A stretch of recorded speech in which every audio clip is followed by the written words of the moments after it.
is the Take Your Shot podcast, hosted by Josh Gittman. The NBA's hottest takes and debates, storylines from the MVP race to the rookie class, recapping games from the playoffs to the regular season clash. Coming at you Fridays at 5 on Spotify. Are you ready to take your shot?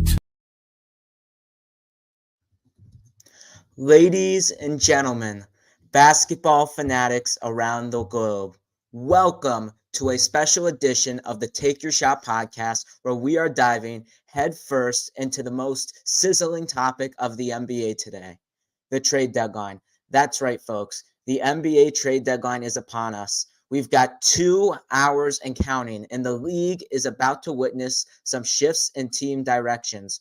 Will contenders bolster their rosters for championship runs? Or are we in for some jaw-dropping blockbuster trades that will change the landscape of the NBA? I am your host, Joshua Gittman, and today I've got your fingers on the pulse of every single trade rumor, inside whisper, and potential game-changing deal. So buckle up, grab your favorite jersey, and pop some popcorn, because for the next 3 hours, this is going to be one wild ride. The NBA trade deadline, where dreams are shattered, alliances are forged, and the game is forever changed. You're tuned in to the Take Your Shot podcast, and you are watching the NBA trade deadline special. So, ladies and gentlemen, this is the day. This is the moment. As I said, we are 2 hours and counting to the NBA trade deadline. And so far, in the first few hours of this trade deadline, it has been absolutely incredible to see shifts in teams. There are teams that all of a sudden became contenders out of nowhere. There are teams that made trades that we didn't think would actually happen. So we're going to dive in, as I said, to every single trade. And if there is a trade that comes up, it will be on my phone. We will put it into the podcast immediately, even though we may have to interrupt some other trades. So if it is your favorite team, I do apologize in advance, because this may be your favorite team that I'm interrupting. But if there is a bigger trade, we will discuss that trade. We're, as I said, 3 hours, 180 minutes. So without further ado, folks, let's get right into it. The first trade that I thought was absolutely game-changing was the New York Knicks. The New York Knicks are getting serious, folks. The New York Knicks this afternoon made a huge trade with the Detroit Pistons, getting Bojan Bogdanovic and Alec Burks from the Pistons. Now they gave up Quentin Grimes, Evan Fournier, Malachi Flynn, Ryan Arcidiacono, and 2 second-round picks. That was the trade. Again, Bojan Bogdanovic and Alec Burks to the New York Knicks, Quentin Grimes, Evan Fournier, Malachi Flynn, and Ryan Arcidiacono to the Detroit Pistons for 2, and to the Detroit Pistons. For the Knicks are here, folks. The Knicks might have just made the trade of the day. First thing, they get 2 huge offensive players. The New York Knicks get in Alec Burks and Bojan Bogdanovic. Alec Burks with the Detroit Pistons is averaging 12 points per game. Bojan Bogdanovic with the Detroit Pistons is averaging 20 points a game. This has just been, for the New York Knicks, this is just a wow. This is like, the New York Knicks are here, folks. If you look at their roster, they are a top 3 team in the Eastern Conference, which honestly sounds absolutely crazy to me. This is just absolutely a crazy trade by the New York Knicks. And now, think about it. The New York Knicks traded for offensive players here in Burks and Bojan Bogdanovic. And now with their number 1 defense, adding that offense, which is something that the Knicks really don't have a lot of, except for Jalen Brunson. Look at them now.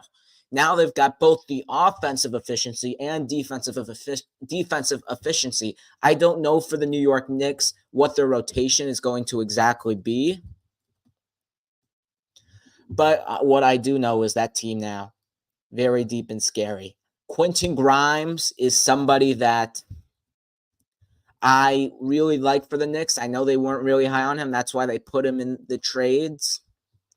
But it's sad to see Quentin Grimes go to a organization like the Detroit Pistons because, I mean, it's the Detroit Pistons. What do you expect?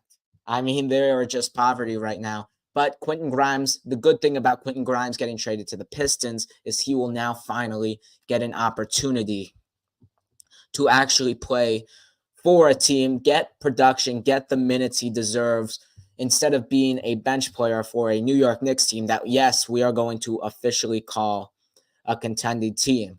So quickly, just speaking of the Detroit, I really like it for Quentin Grimes. Also for Detroit, Evan Fournier also sent to Detroit. Fournier was despised by Thibodeau for years. Thibodeau acquired Fournier over like 3 years ago, but Evan Fournier pretty much hasn't touched the court in over 2 years. So it'll be interesting to see if the Pistons do play Evan Fournier a little bit. They got Malachi Flynn, who I expect Detroit to play off the bench there. And then Ryan Arcidiacono, that's just nothing, even though Jalen Brunson may not like that. And then also 2 second-round picks. So, and then the Pistons, obviously, clearly significant amount of players. They got 4 players, and they gave up 2. They had to waive somebody, and they did. Just now, breaking news: the Pistons did waive Joe Harris because they had to remove a roster spot. We'll get into why Joe Harris was cut a little bit in a little bit. But now, let's just go focus our shifts back to the New York Knicks.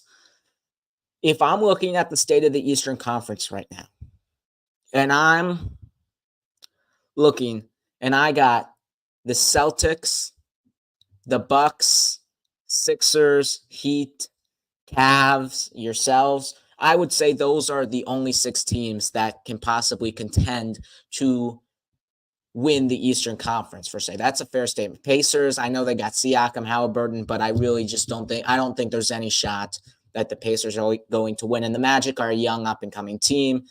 They get DeJounte Murray. I don't know. I don't think that pushes the buttons up a little. I don't think that pushes them up to another tier. So for now, I'm going to go with those 6 teams. You look at those 6 teams. Let's see. Miami, vulnerability. Clearly on the offensive side of the ball, they do not have a lot of talent. Although they've proven that they can get it done without talent, the New York Knicks look like a more talented team. Next, the Cleveland Cavaliers. You've beaten this team in the playoffs. You're more physical. They still have lack of playoff experience, and the Cavaliers haven't proven anything. They did get Max Strus. They did get Georges Niang, who have been huge additions for the Cleveland Cavaliers. Clearly this year helped improve their offense, helped improve their shooting, and Cleveland's 2nd seed right now. They're doing amazing, so shout out to Cleveland. But currently stated, I'm taking the Knicks over the Cavaliers. And then let's move down the list. Philadelphia. You've got Joel Embiid out for the long future. You don't know what's going to happen with Philadelphia. Clearly, without Joel Embiid, they look like a disaster because last night they played the under 4 games, 500 Golden State Warriors at home. They lost by 30. So just looking at that game without Embiid, seeing that Philly is 4-9 without Embiid, that's a little bit of a concern there. We'll get, if we have time in the show, if there's not more trades flowing in, we'll talk a little bit more about Embiid's status for Philadelphia. But just for this conversation, I'm taking the Knicks over the Sixers. Then next, we got the Milwaukee Bucks. They fired their coach. They've had defensive issues so far in this new Doc Rivers era. They're 1-4. So there's a little uncertainty there. The Knicks do have the defense to stop the Milwaukee Bucks. A little bit concerned with the Giannis matchup and Julius Randle or Hartenstein or Mitchell Robinson. A little bit concerned about that because I know OG is a very good defender. OG may be guarding Giannis, but I don't think he has the length, the wing. I don't think he has the height, the length in order to guard Giannis Antetokounmpo. So that could be a little bit of a concern, especially if you play the Bucks in the 2nd round of the playoffs or potentially 1st round. Who knows? But I think currently with this roster, the Knicks at this current state, I'm not saying for the playoffs, not saying that, not saying who has more talent, who doesn't, but at this current state, the Knicks, especially adding 2 especially adding two guys that give you 32 points. The Knicks are better than the Milwaukee Bucks right now. And then we go to the Boston Celtics, the one team that's the Big East Avalanche. I mean, looking at the roster, you could make the case that the Knicks are going to compete with the Celtics. I wouldn't say the Knicks would beat the Celtics in a 7-game series. Absolutely not. But the Knicks can compete with Boston. The Knicks have the team to compete with the Boston Celtics. They are scary, scary good. If you look at their 9-man rotation currently, actually 10-man rotation, Jalen Brunson, point guard, Dante DiVincenzo, shooting guard, OG Anunoby, small forward, Julius Randle, power forward, Hartenstein's current starting center, but we've heard stuff that Mitchell Robinson may come back. Then we have off the bench Bogdanovich. We've also got Alec Burks, who they just acquired. We've got Miles McBride, Deuce McBride, who's been playing amazing. We've got Josh Hart. We've got Precious Achiuwa. So if you're looking at this New York Knicks team, they are deep. They are a very, very deep team. They don't have anybody really that's that good other than those 10, but those 10 right now, very, very deep. And what's the funny thing is the Knicks are actually playing a ball game today, and they traded basically everybody. Jalen Brunson's out, OG's out, Julius Randle's out. So for the New York Knicks, they play the Mavericks tonight, I think in the Garden, if I'm not mistaken.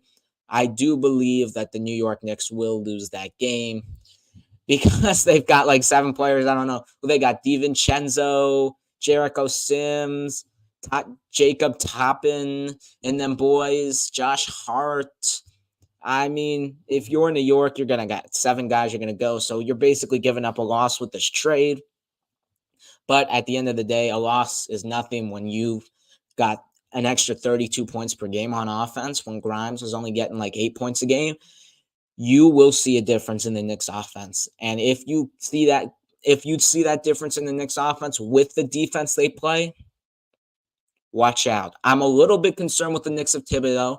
I'm not really the biggest Tom Thibodeau fan out there in the world. I do think he makes a lot of mistakes, something that I did see last game with Thibodeau. He played Jalen Brunson at the end of the game when they were up big where he didn't need to, and Thibodeau is known for that. And then when he did play Jalen Brunson did get injured there for the New York Knicks. He looks like he's okay. He walked out of the game.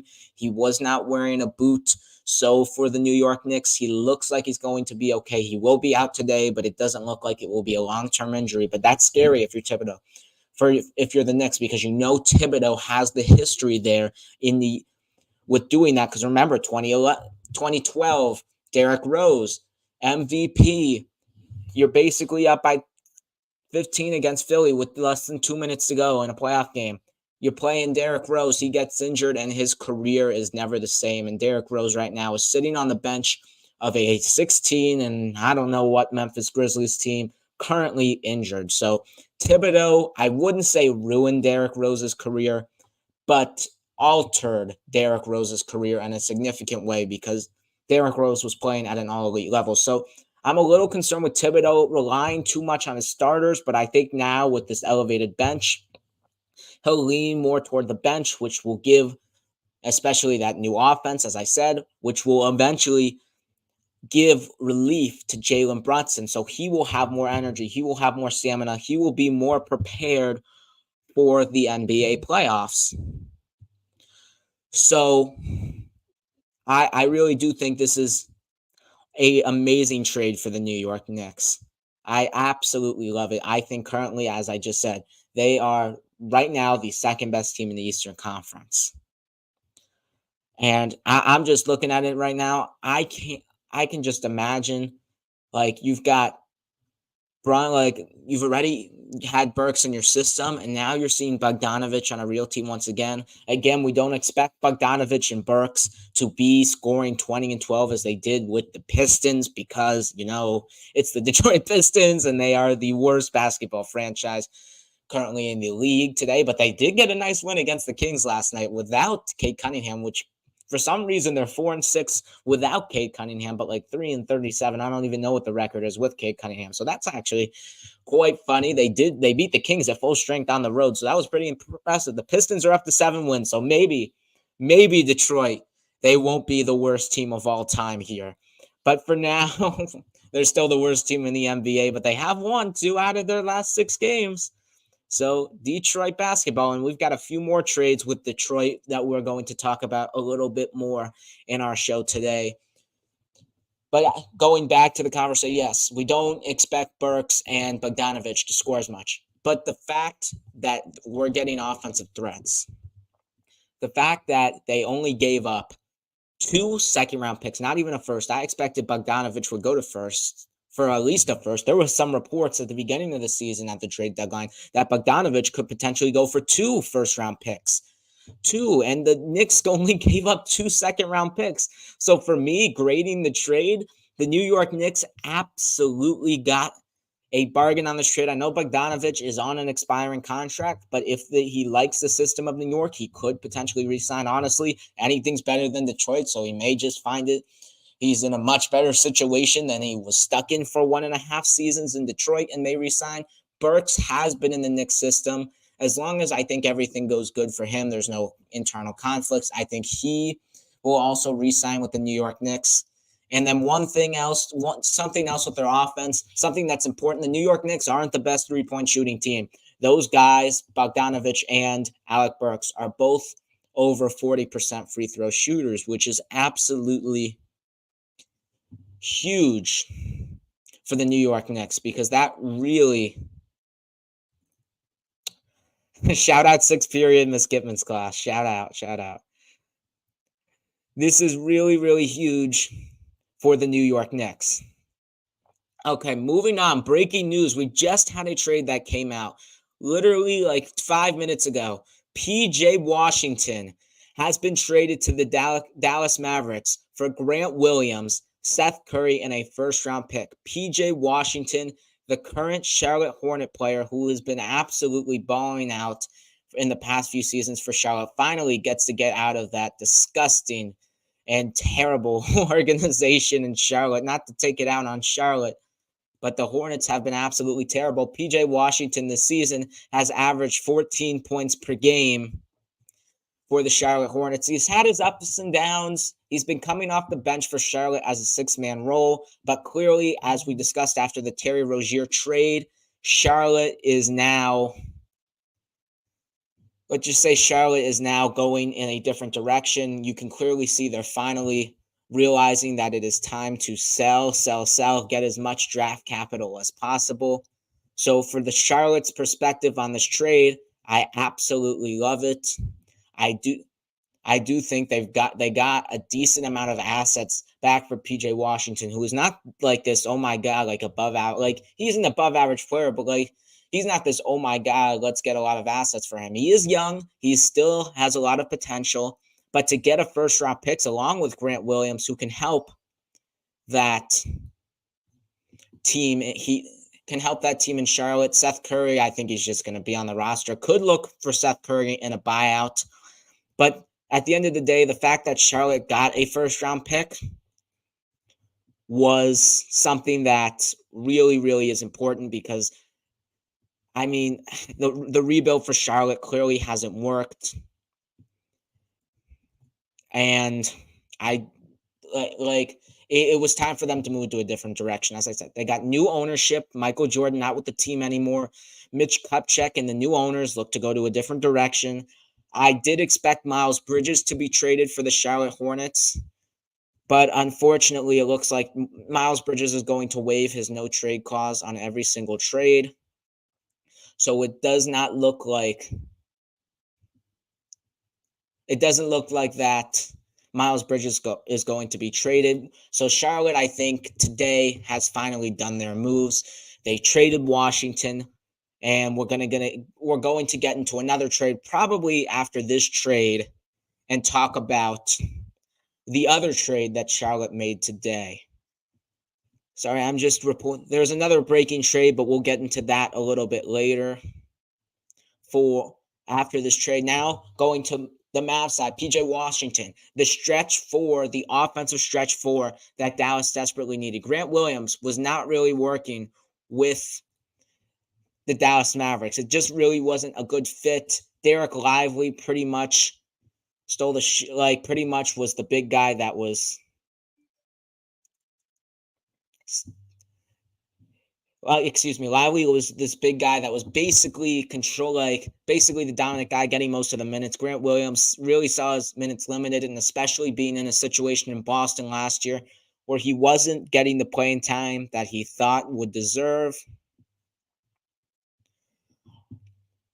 I think it was time to move on for Dallas. It just really didn't work out. Sometimes it doesn't really work out for teams and players, and that's why I think Grant Williams is getting this fresh start. Now he's going to get a lot of playing time in Charlotte. I don't know if he will stick there long term in Charlotte, but I do think temporarily for him it's a better situation there. And then back to PJ Washington. I mean, he's the stretch four they need. He is an absolute baller. He gets, as I said, 14 points per game. He's getting 5 rebounds per game. He is capable of hitting the 3-point, which is exactly what you need. He is somebody who you can also move on the pick and roll for Dallas. And he, for this 8th-seeded Dallas Mavericks team, I think it is vital now to get assets, because if you're Luka and you're sitting there for the Dallas Mavericks, you want moves. You want players to be on your team, because right now, if you're Dallas, you're Luka Doncic. You saw what happened last year. You're in 11th place. You missed the play, and you basically were in 10th place, but you tanked the last game to miss the play and to get a lottery pick. Something that if I was the star player on my team and I see us taking, that would not be a very, very pleasant thing to look at. So now that the Mavs are in 8th, it's still a little frustrating because they're not where they needed to be. But the Dallas Mavericks at this current state have gotten better. Part of it, why they are in 8th, is because Kyrie Irving has been out a lot. Derek Lively, who's been absolutely amazing, hasn't played all this season. And now at the trade deadline, the Mavs have got better. Looking at the current NBA standings, seeing where they are at, as I said, 8th, they're 1.5 games behind 7th, 1.5 games behind 8th, behind 9th. So they're in a pretty comfortable position there, but anything can happen. But I think if this Mavs team is fully healthy, they have the offense, they now have big guys who will get into the other big guy they traded for in a second. I think it really, really worked out for Dallas, and I think they are a winner of the trade deadline. I don't know whether PJ Washington is going to come off the bench for Dallas. If I'm looking at the Dallas Mavericks rotation right now, I believe PJ Washington would probably be starting. He'd probably be taking the place of Grant Williams. Or maybe he will be coming off the bench, taking the place of Grant Williams, as Derrick Jones Jr. is starting. So Washington will stay in that same role he was in Charlotte, coming off the bench. I don't expect a decline in numbers just because he's going to a better team. I still expect, with the minutes Washington's getting and with the players he's playing around, I expect them to have for him to have much better opportunities to shoot the ball. And if PJ Washington improves his shot and he can shoot consistently from the 3, he will be a very, very scary stretch four. And he's got time. He's a young kid. He was only drafted in 2019 with the 12th pick by Charlotte. So he's got plenty of time. And we've seen his ability, so it's scary. And then the one thing I really didn't like there for Dallas is they did have to give up Seth Curry and a first round pick. I mean, I understand the first round pick is the first round pick, but you're also giving up Seth Curry, who is really one of your probably your best shooter on the team. In a sense, I can understand it if you're Dallas, because now you've got Kyrie coming back. Tim Hardaway's playing great off the bench, and Dante Exum is emerging. Once he gets healthy, he'll be coming off the bench and playing an impactful role for that Dallas Mavericks team. But at the same point, Seth Curry is your best shooter, so that's a little bit of a brutal loss. Do I think the Mavericks overpaid a little bit? Yes. Do I think it will be worth it at the end of the day? Yes, I think it's a win-win for both teams. The Hornets I think the Hornets just getting the first round pick won this trade. I think Seth Curry is also a free agent after the season, so more money off the books for Charlotte. Again, for Charlotte, something we've got to watch for them. What's going to happen with Kyle Lowry? Will they trade Kyle Lowry or will they buy him out? That's the one thing we're looking for Charlotte. And I think the Mavs, they made 2 moves today. We'll get into the other one in a little bit. But I think for now that at this current state, at this trade deadline, we are now currently 1 hour and 35 minutes away from the trade deadline. I think the Mavericks have made their moves and they have had a decent trade deadline. Okay, moving on to the next trade, we have breaking news. The Phoenix Suns are trading. The Phoenix Suns are requiring Royce O'Neal and David Roddy in a 3-team trade that includes the Brooklyn Nets, the Memphis Grizzlies, and the Phoenix Suns. The Phoenix Suns are adding depth. They are getting Royce O'Neal and David Roddy, who both have had decent seasons for their respective teams. Going out from Phoenix is sending a first-round pick swap to the Phoenix Suns. I believe that is from the Washington Wizards. So now the pick will be swapped with Phoenix and Washington. It's a little bit of confusing with Phoenix's pick scenario, but basically they just gave up a first-round pick, and they sent it to Memphis. And Royce O'Neal, I think they have a second-round pick. That I think for Royce O'Neal, they sent a second-round pick to Brooklyn. The trade is not finalized because it just broke 7 minutes ago, this trade. So we're not 100% sure what this trade is going to be in its full details. But the Suns got better. The Suns did something that we thought that they needed to do at this trade deadline, which is add depth. And Royce O'Neal was linked to this Phoenix Suns team for a little bit. The people thought the trade was going to be Nasir Little and second-round picks, but they end up keeping Nasir Little. But now the Suns look a lot better coming off the bench with their lineup of Devin Booker, Bradley Beal, Grayson Allen, Kevin Durant, and Yusuf Nurkic.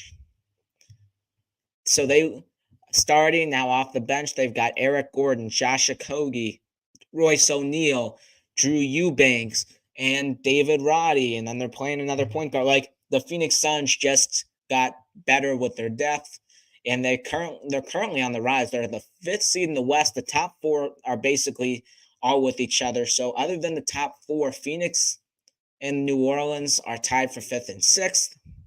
Sacramento not too far behind, half a game behind for 7th. So Phoenix got to keep winning games. It's still a tight race there in the Western Conference, but if they win enough games, they could get back into that 1 through 4 conversation.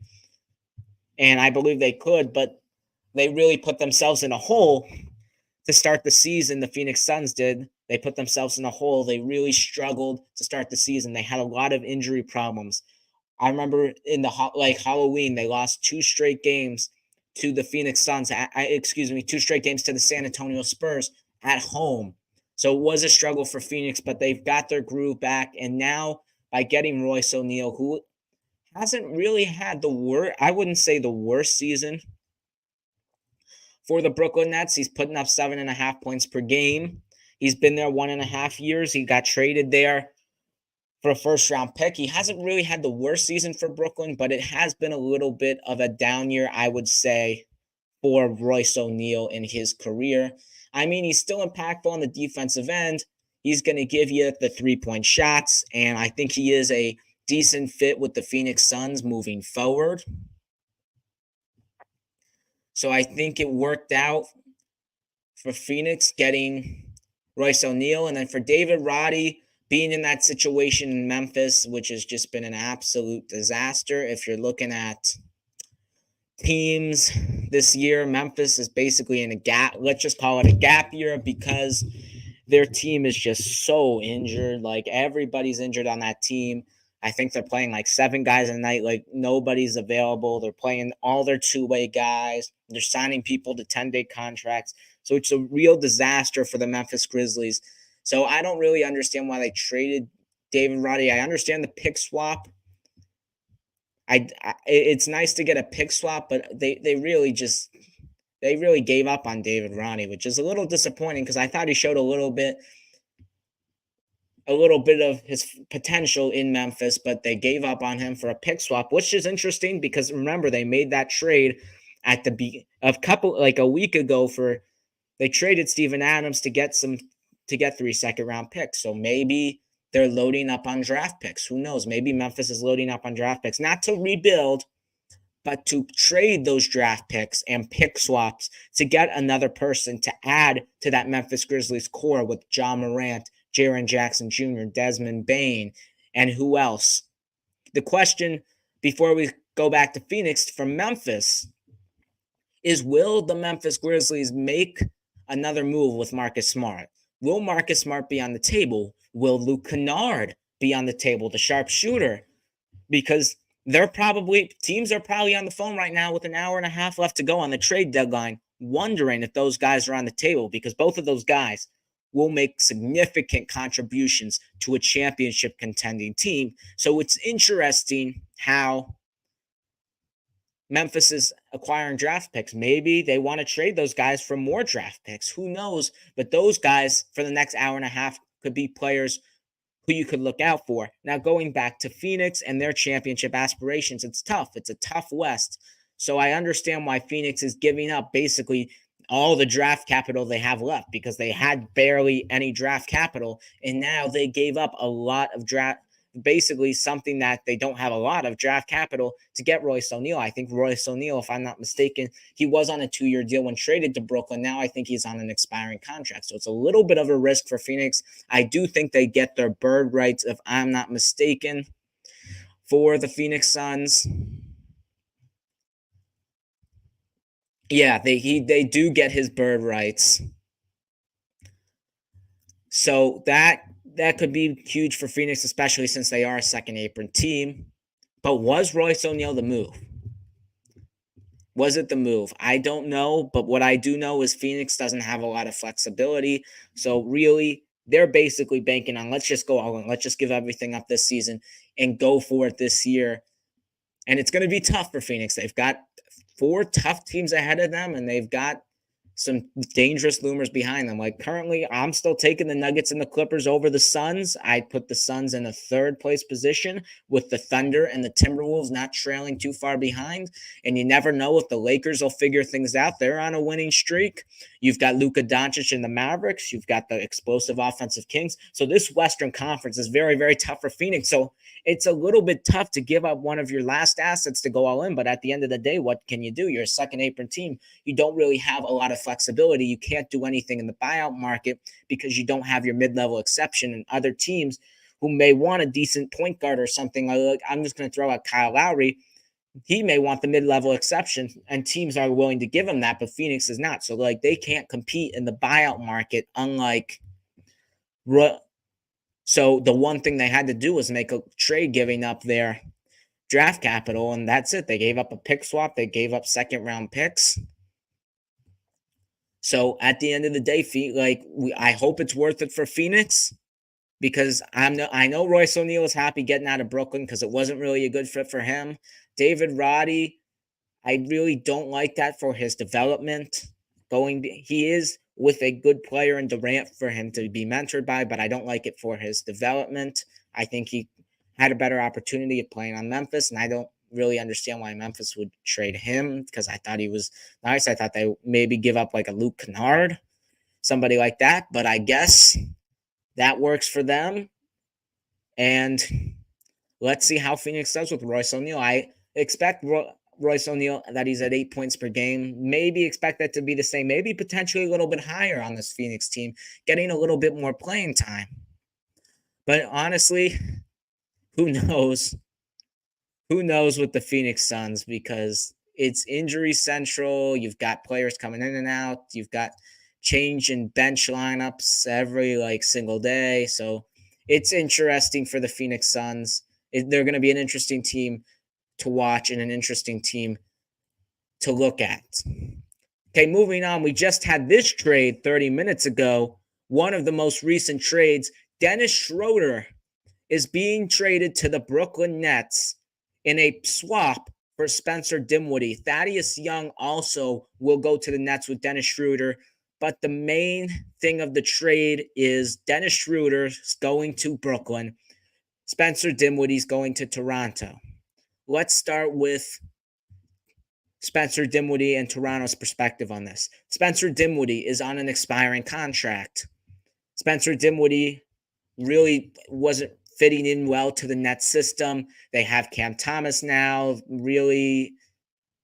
It just really wasn't working out. He not really a good fit for Jacque Vaughn's system. It looked like he wasn't playing the best basketball that we usually see from him. So it was really a thing for him to move on, which he did get to move on. He's going to Toronto for the last half of the season. He will probably be the backup point guard behind Immanuel Quickley. Will not get a lot of playing time. I don't expect Spencer Dinwiddie to be a free agent at the end of next season. For Toronto, not surprised here. Dennis Schroeder gets his opportunity to start on Brooklyn. He was a little bit frustrated with the situation in Toronto because Immanuel Quickley was starting now, that he was supposed to be the starter. He picked Toronto. Dennis Schroeder picked Toronto in free agency because he thought he would be the starting point guard there. Now he moves on to Brooklyn, where he will most likely be the starting point guard for this Nets team that is a little bit I would say a disappointing season. I know their expectations weren't high, but 20-30 for a Nets team who has Mikal Bridges, Nick Claxton, Cameron Johnson, Cam Thomas. They've got a lot of scoring. They've got some defense. I'm a little shocked this season that the Brooklyn Nets are where they are. I thought they would be a little bit better considering how well they did after last season, getting Durant, after trading Durant and Kyrie. And so I'm a little bit surprised about that, how they're not that good. But now Schroeder at least gets his opportunity to start on a decent Brooklyn Nets team who will probably make a push to get into the play-in tournament. But right now, it doesn't look like they will. They're currently at 1.5 games out of Atlanta. There's still plenty of time, of course. We're still basically a little more than halfway through the season. But there is plenty of time for the Brooklyn Nets to get back into the conversation. But overall, for this trade, also, I like the swap. It gives the guys new fresh starts. Also, Thaddeus Young, quick second here. Thaddeus Young also traded to the Brooklyn Nets. Look for him to be a buyout candidate for Brooklyn. I would not be surprised if Brooklyn decides to waive him. Definitely will not be surprised. They've already got forwards coming off the bench and Dorian Finney-Smith, Day'Ron Sharpe. Just not really a fit with the Brooklyn Nets timeline. So I do expect Thaddeus Young to be waived. So look for him to be in the buyout market. But again, for both of these teams, Raptors and Nets, just very disappointing season. The Raptors clearly going in a rebuilding direction. Getting the Spencer Dinwiddie contract is nice for them because they do now free up a lot of money. The New York, they do free up a lot of money, which is absolutely something that is probably crucial for Toronto. Maybe potentially getting somebody else to help them, because Masai Ujiri, with the trades he's been making, especially with one we'll get into a little bit later, it doesn't really look like that Toronto is necessarily going into a full rebuild. It looks like they're going more into a reload rather than a rebuild here in Toronto. So look for Toronto to potentially make a splash in the offseason. And it's just interesting with Toronto because, like, honestly, with the trades they've been making, I really don't understand what they're doing, because if you're Toronto, I would be rebuilding. But now Toronto is getting what is, I would say, more like in the overall past few weeks, I would say Toronto is getting more buying players and less selling, like less rebuilding trades. They're rebuilding less. They don't look like they're rebuilding. They look like they're buying better players, which is a little bit interesting for why Toronto is doing that, especially since you do have a nice young nucleus there with Emmanuel Quickley, RJ Barrett, who have both been playing good. Scotty Barnes, the all-star. Congratulations to Scotty Barnes quickly. Scotty Barnes, an all-star replacement for Julius Randle. Trae Young, all-star replacement for Joel Embiid. So both of them were all-star replacements announced by the commissioner, Adam Silver. So those two will be going to Indianapolis to compete with the Eastern Conference team. We just had a breaking trade right now, which we will get into a little bit later. Sorry for the delay. I am just currently trying to put that on the show, and we'll be back in a second. But and then from Brooklyn's perspective, I mean, I really hope Schroeder is the player that we expect him to be in Brooklyn, because I really, really like Schroeder. I just don't think he gets the opportunity he deserves in Toronto, especially considering that he signed there to be the starting point guard. So I hope he has a career revival, because when he was with Atlanta, when he was with LA for a little bit, he was playing really good, Dennis Schroeder. Dennis Schroeder was playing out of his mind in Atlanta and in his early stages of his career, and he was playing really good with the Lakers for a little bit. So I really hope for Dennis Schroeder that this is a revival for him, that he gets to where he wants to be. Thaddeus Young, as I said, I expect him to be waived. And then here for the Raptors again, they traded Dennis Schroeder now. They're making their way to make Quickley and Barrett full-time guards. So what's next? Bruce Brown, there is currently an hour and 18 minutes and counting toward the trade deadline, and Bruce Brown is still on the board. So could Toronto potentially trade Bruce Brown? Who knows? I mean, I expect Bruce Brown to be traded by the deadline. I know a lot of contending teams want him. He clearly is somebody who will make a contending team better than they are. He played for the Denver Nuggets last year. They won the NBA title.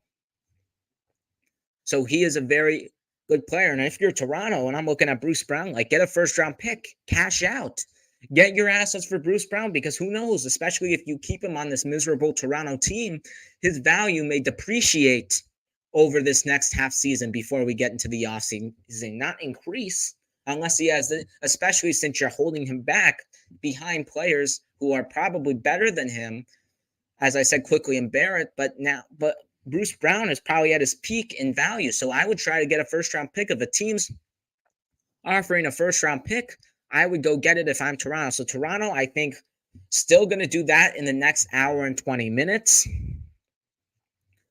But for right now, good move for Toronto for the future, freeing up money. Okay move for Brooklyn. Still got to keep Dennis Schroeder for another year. But I think for both of them, for both of their respective clubs, I think it was time to move on. So it's a nice swap there. Breaking news. As I just said, we have another trade. Patrick Beverley, just now, minutes ago, from the Philadelphia 76ers, has been traded to the Milwaukee Bucks for a package that includes Cameron Payne and a second-round pick. So Milwaukee makes a move. Something that I personally did not expect this trade deadline. Milwaukee, I know they've lost 4 out of their last 5. They've been struggling a little bit. They're tied for 4th in the East, a game behind Cleveland for 3rd in the East. But they do make a trade to help their bench and get somebody who's hard-nosed, gritty, competitive there, and Patrick Beverley. And this more, to me, looks like a trade that was facilitated by Doc Rivers, because Doc Rivers and Patrick Beverley have a long history together with the LA Clippers. The Clippers have been there. They were there together for years with the Clippers. After Beverley got traded there from Houston in that Chris Paul deal. So Beverley and Doc Rivers have history together, and I've known other people have said that they've really liked each other. They both have a really good connection, a really good relationship. So I do think that this move was facilitated by the new head coach of the Milwaukee Bucks, Doc Rivers. Part of it is it's a new coach. As I said, the Milwaukee Bucks didn't sign his players. The Milwaukee Bucks didn't sign players that Doc Rivers wanted them to sign. They signed Adrian Griffin. I'm not saying Adrian Griffin players, but not necessarily Doc River kind of a players. And this swap, I didn't really understand. I understand the sense why you gave up the second round pick if you're Milwaukee. I don't think you really needed to, but I do think Milwaukee did need to change it back at point guard because Cameron Payne was not getting the job done. Really playing not great defense, putting up 6 points a game. But Patrick Beverley, it's not for the offense here. It's the defense that's important for Patrick Beverley. We know how lacking the Milwaukee Bucks are on defense. That was their problem. That's why they fired Griffin. That's why they brought in Doc Rivers, because their defense has been absolutely terrible. They've had such a good record. But it doesn't matter because the Milwaukee Bucks has just absolutely been disappointing on the defensive side of the ball, which is why they made this trade. And I really absolutely love it for Milwaukee. First of all, as I said, the defense is something. He brings a veteran presence to that team. I understand Dame's there, Giannis there, but he's just somebody to keep everybody in control, everybody in contact.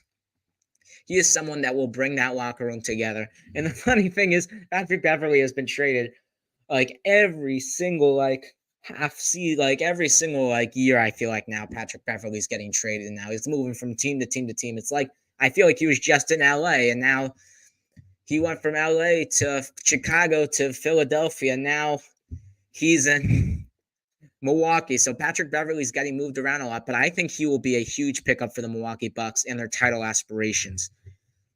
Just bringing the energy, giving energy on the defensive side of the ball. I think just that will make a significant impact. His defense, especially guarding some of the best guards in the NBA, when you're playing against teams and you have to guard the Jalen Brunsons of the world when you're playing the Knicks. You've got to guard the Tyrese Halliburtons of the world when you're playing the Pacers, the Tyler Heroes of the world, the Jaylen Browns of the world. You've got Patrick Beverley there to help defense. And there really was a question with the Milwaukee Bucks perimeter defense. It really wasn't the interior defense. It was the perimeter defense. The interior defense was okay. Actually, more than okay. But the perimeter defense was awful. They were giving up a lot of threes and a lot of mid-range jump shots, Milwaukee. So by getting Patrick Beverley, I expect their perimeter defense to improve a lot. So I do really like this trade for the Milwaukee Bucks. I think for Philadelphia, they're okay with moving on from Patrick Beverley. Not really a necessity. He did bring a lot of energy to that team, but for a second-round pick and to get Payne a little bit of a down, I wouldn't call him a super downgrade. I don't think it's the end of the world for Philadelphia. I do think that's an okay trade if you're the Philadelphia 76ers. Cameron Payne was a significant backup for Phoenix. I thought he was going to do wonders with the Milwaukee Bucks. I thought he was going to be a great backup point guard, but didn't really work out there. Milwaukee now gets an opportunity in Philadelphia to play backup minutes with Tyrese Maxey and somebody else who they traded for today, which we will also get into a little bit later. We've got so many trades to talk about today. So stay tuned because there is so much to talk about. So just please stay tuned. But the Sixers now really have improved their guard depth a little bit here in the past couple of days, making significant trades. Now, Cameron Payne, I don't know if he's going to be significant, but for Philadelphia, they just need scoring. So I guess they think Cameron Payne is going to be a better scorer than Beverley. That's probably my logic behind it if I'm Daryl Morey and I'm making the trade. The second-round pick's nice, but I think Cameron Payne has the potential to be a better scorer than Patrick Beverley is on the offensive side of the ball. And obviously, clearly, if you're Daryl Morey and you're looking at Embiid's injury and he's putting up 35 points a game, the one thing that you do need is scoring. You've got to make up that scoring, which they did in one trade, and now they're going to do it in another. And they did it in another trade, which we'll get into in probably 30 minutes. But they are thinking scoring. They are thinking scoring, whether that's guards, whether that's other bigs. Philly may not be done, though. They've still got an hour and 10 minutes. They could potentially get another big guy. Look for Philadelphia to potentially get another big guy in the next hour and 10 minutes. Would not be surprised, especially considering Joel Embiid's injury status. Maybe they'll go with Paul Reed, but maybe they get a decent backup center. Maybe they'll wait for the buyout market, but expect Philadelphia to get a big. I thought Philadelphia would have been in the talks for Kyle Lowry, but with the moves that they've made, I don't really see that happening here. So Philadelphia thinks they can get more scoring with Payne. They'll take the second. Beverly with the Bucks, more defensive intensity, more energy. So I think it's a win-win if you're the Bucks. I have Bucks and Sixers. I think it's a win-win trade there for both sides. So I would be happy if I'm both teams in this situation. Okay, moving on. Let's talk about an up-and-coming rising team who made a trade today. Let's talk about the Oklahoma City Thunder, a team that is currently tied for first in the West with the Minnesota Timberwolves and the Denver Nuggets, sitting at 35-16, 19 games over the 500. They're sitting in a really good position here, and the Thunder are buying. The Thunder are buying, and they are buying fast. The Oklahoma City Thunder have acquired Gordon Hayward. That's right. Gordon Hayward is going to Oklahoma City in a trade that gives the Charlotte Hornets Trey Mann, Davis Bertans, Vladis Micic, and draft compensation. That draft compensation has not been revealed quite yet, but we will reveal that will probably be revealed soon, but has not been revealed quite yet. But for OKC, they're buying. Oklahoma City is here to play. They are here to stay. This is a young up-and-coming team who is on the rise. And the fact that the first thing I noticed from the trade, I'm like, first-round pick. No first-round picks. Oklahoma City still got all their first-round picks. So that's absolutely incredible that they were able to keep their first-round picks and get Gordon Hayward, someone who's a decent scorer and who's proven to have good big nights, averaging 15 points per game this season. And not giving up a first-round pick, I think, is huge for the Oklahoma City Thunder. And Hayward is somebody who can, even though Oklahoma City's had a very explosive offense, he's somebody that can help the Oklahoma City as a three-level scorer. Hayward can score it on the inside. He can score it in the mid-range. He can score it at the three-point line. Gordon Hayward is somebody that is a very, very good three-level scorer, and he's proven that he can put up 30 in any night if he wants to. Obviously, he's been stuck in Charlotte for quite a while now. I think he decided to sign with Charlotte, but he's been stuck in that miserable situation for a while. Again, part of Mitch Kupchak's fire sale of Charlotte Hornets today. I would have, if I'm Mitch Kupchak and I'm Charlotte, I want a first-round pick, but I mean, draft compensation, I don't know how many seconds it will be, but I think it should be enough to satisfy the Hornets because then they wouldn't have done the trade. But I would have liked to see a first-round pick. But back to the Thunder here, I'm really intrigued by the rotation decision that they have to make. I'm going to guess Gordon Hayward's going to start off the bench. I don't know if Gordon Hayward will be starting for the Oklahoma City Thunder. You've got Lou Dort there at the small forward. You've got Giddey. Could you shift Lou Dort to the shooting guard and put Gordon Hayward in there? Or is Gordon Hayward going to come off the bench?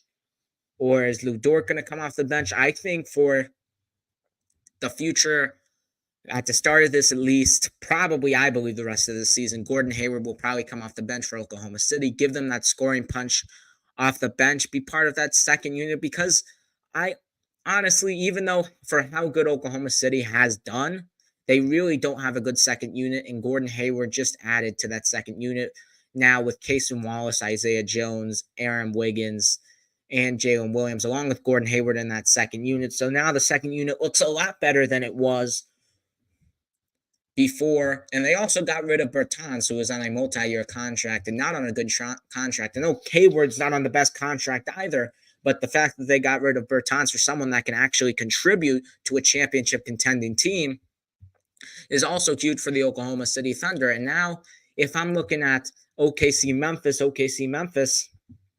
it's tough because Memphis still looks like they have more talent, but Oklahoma City, there's something about them, man. There's a special young team there in OKC. I'm just absolutely shocked, like how Oklahoma City all of a sudden came from this rebuilding team 10th in the play-in tournament, losing their first playing game. Now they are contending, and they still have all their firsts. They still got all the first-round picks, so in the offseason, they could make a major splash if a star comes available. And they're nice and young, so Oklahoma City is sitting in a great position here. Now moving to the Charlotte perspective of this, them getting Tre Mann, Davis Bertans, and draft compensation. I mean, for Charlotte, why are you getting Davis Bertans? Unless that draft compensation is a first-round pick, there is no reason why Charlotte should be holding on to Davis Bertans. He is somebody that is on a terrible contract, and he is just going to be stuck on your roster. He doesn't fit with your young timeline, so I don't really understand why they would do that. I guess you have to match the money, so I really hope it's a first-round pick for the Charlotte Hornets, because if it's not, I don't think this was the right trade. But I do like the acquisition of Tre Mann for the Charlotte Hornets. I don't think Tre Mann has gotten the opportunity that he deserves on the Oklahoma City Thunder. He's pretty much been shifting back and forth between the G League and the actual team. But I think now in a Charlotte rotation where there is not a lot of guards left on the team, looking at their rotation right now, they've got LaMelo, Brandon Miller, Miles Bridges, Grant Williams, Nick Richards. Off the bench, Cody Martin, Nick Smith, Leaky Black, Nathan Muzia. I mean, Tre Mann could potentially get some playing time on that Charlotte Hornets team, who is absolutely basically giving up everybody now. So I would expect Tre Mann to play a little bit there for Charlotte. I think he's an explosive guy. I saw him play at Florida. He is a scorer, somebody who can score the ball. So I do like that part for Charlotte. I would not be surprised if he has a breakout year for the second half of the season with the Charlotte Hornets. So I do like that aspect of it for the Hornets. And the question is, if you're Charlotte, I mean, is this a winning trade deadline? Because we've seen now 2 trades. We've talked about PJ Washington to Dallas, Gordon Hayward to Oklahoma City. Is this trade deadline a success for Charlotte? I would say no, because I don't think they got enough assets for the players that they gave up. They gave up some pretty significant players in Hayward and Washington. And I like the Washington trade, but the Gordon Hayward trade, holding on to the Bertans money, which is giving them less cap room for the offseason, along with that terrible contract. It's just terrible. I expect him to probably be traded next trade deadline because he will be an expiring contract or be waived in the near future. But at this current state for Charlotte, for this current state of mind, Bertans has to be on the team. But for Charlotte overall, I mean, I wouldn't really call this a winning trade deadline unless somehow some team takes a Kyle Lowry, which with the Fournier and Bertans contracts now traded at this deadline, I just don't see that happening. So I think this wasn't a successful trade deadline for Charlotte. They did get 2 firsts in this trade deadline, but honestly, I'm a little disappointed. They should have gotten more. But back to Oklahoma City, going to be a scary team there.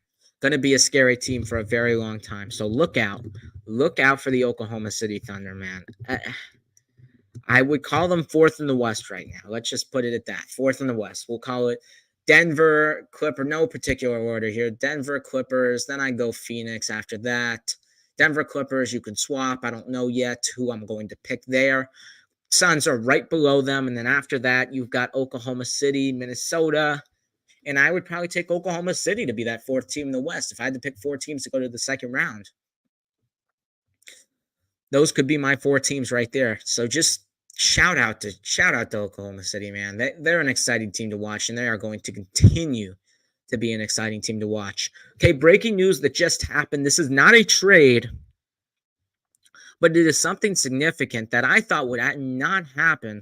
The Detroit Pistons are waiving former 7th overall pick Killian Hayes. They are cutting him completely from the roster. I know how much of a disaster Killian Hayes has been for this Detroit Pistons team, but I'm pretty surprised that they waived him. I mean, he had his ups and downs, more downs than ups. But if you're Detroit, I wouldn't give up on him necessarily yet. I don't think now is the right time to give. I don't think right now it's the right time to give up on a young guy like that. I think I would have probably cut other guys like Evan Fournier and other players they got on the trade. I know they cut Joe Harris this morning, but they traded for a lot of players. For the players that they gave up, they got a lot of players back, such as Shake Milton. Let's just say they have a lot of players on their roster, so they needed to cut some players. And I'm a little surprised that they decided to pull the trigger on Killian Hayes so fast. I mean, the Quentin Grimes acquisition and another acquisition that they got, I think is probably the motivation to why they decided to cut Killian Hayes, but I think he deserved a little more time. I do think a team will probably pick him up in the buyout market. I do think he will get a second chance. A little bit disappointed in how this all happened. I mean, Detroit's an absolute hellhole right now, but I mean, he's young. I mean, he could have had a few years. He was on a friendly contract, so I didn't really understand that move for the Pistons. It's a little bit of a surprise to me. It's just a quick mention for that. Hopefully, Killian Hayes gets to a team in the buyout market, which the buyout market we will talk about all next week. Next week will be probably a 2-segment episode. We've got the All-Star break coming up. We've got the buyout market that we've got to talk about. So those two will mostly be the main factors of the next episode, getting into a sneak peek with the next episode. But let's move on to another trade here, a trade that happened a little bit early this morning. The first trade that happened this morning. Buddy Hield has been traded to the Philadelphia 76ers. The trade included Marcus Morris, Furkan Korkmaz, and 3 second-round picks going to Philadelphia. First of all, what's funny about that trade is a month ago, Marcus Morris, who's from Philly, got the keys to the town of Philadelphia. The mayor gave him the keys to the town of Philadelphia, and now, less than a month later, he's gone. That's the business of the NBA right there for you. Just literally, you got the keys of the city, and now he's gone. That is absolutely hilarious to me. But that trade's mostly not about Marcus Morris. Let's talk a little bit about Buddy Hield in this trade here. Buddy Hield really wasn't fitting with the current Indiana Pacers system. We expected a move. I wouldn't have been surprised if they didn't move him, but I did expect a move today, and that move happened. Didn't really fit well. Halliburton is sort of flourished. They've got Andrew Nembhard, who's played really well. They've got TJ McConnell, who's played really well for the Pacers this season.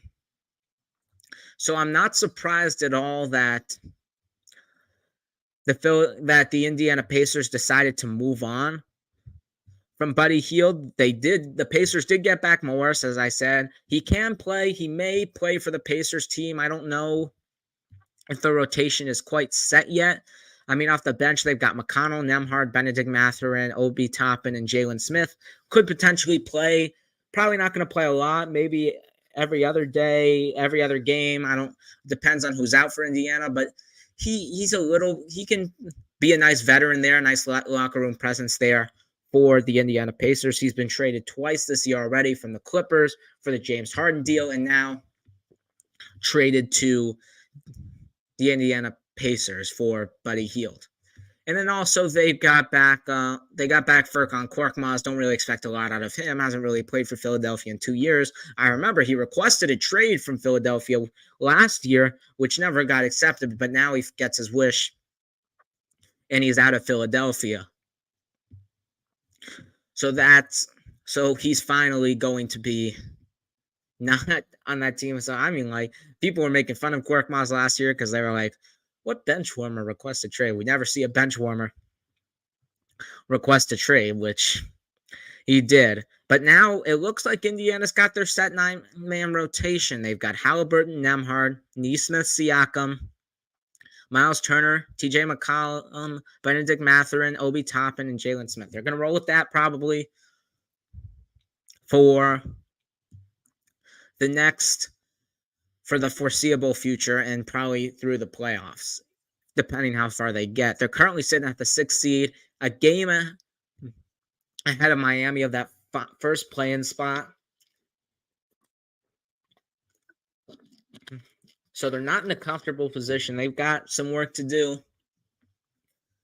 But, I mean, it's tough to give up a shooter like that, but I feel like Indiana has enough to where they didn't necessarily need Buddy. And plus, he's on an expiring contract, so he might have not re-signed anyway. So probably better to get rid of him and get as much assets as you can. Because 3 second-round picks, you can make the case that's equivalent to a first-round pick.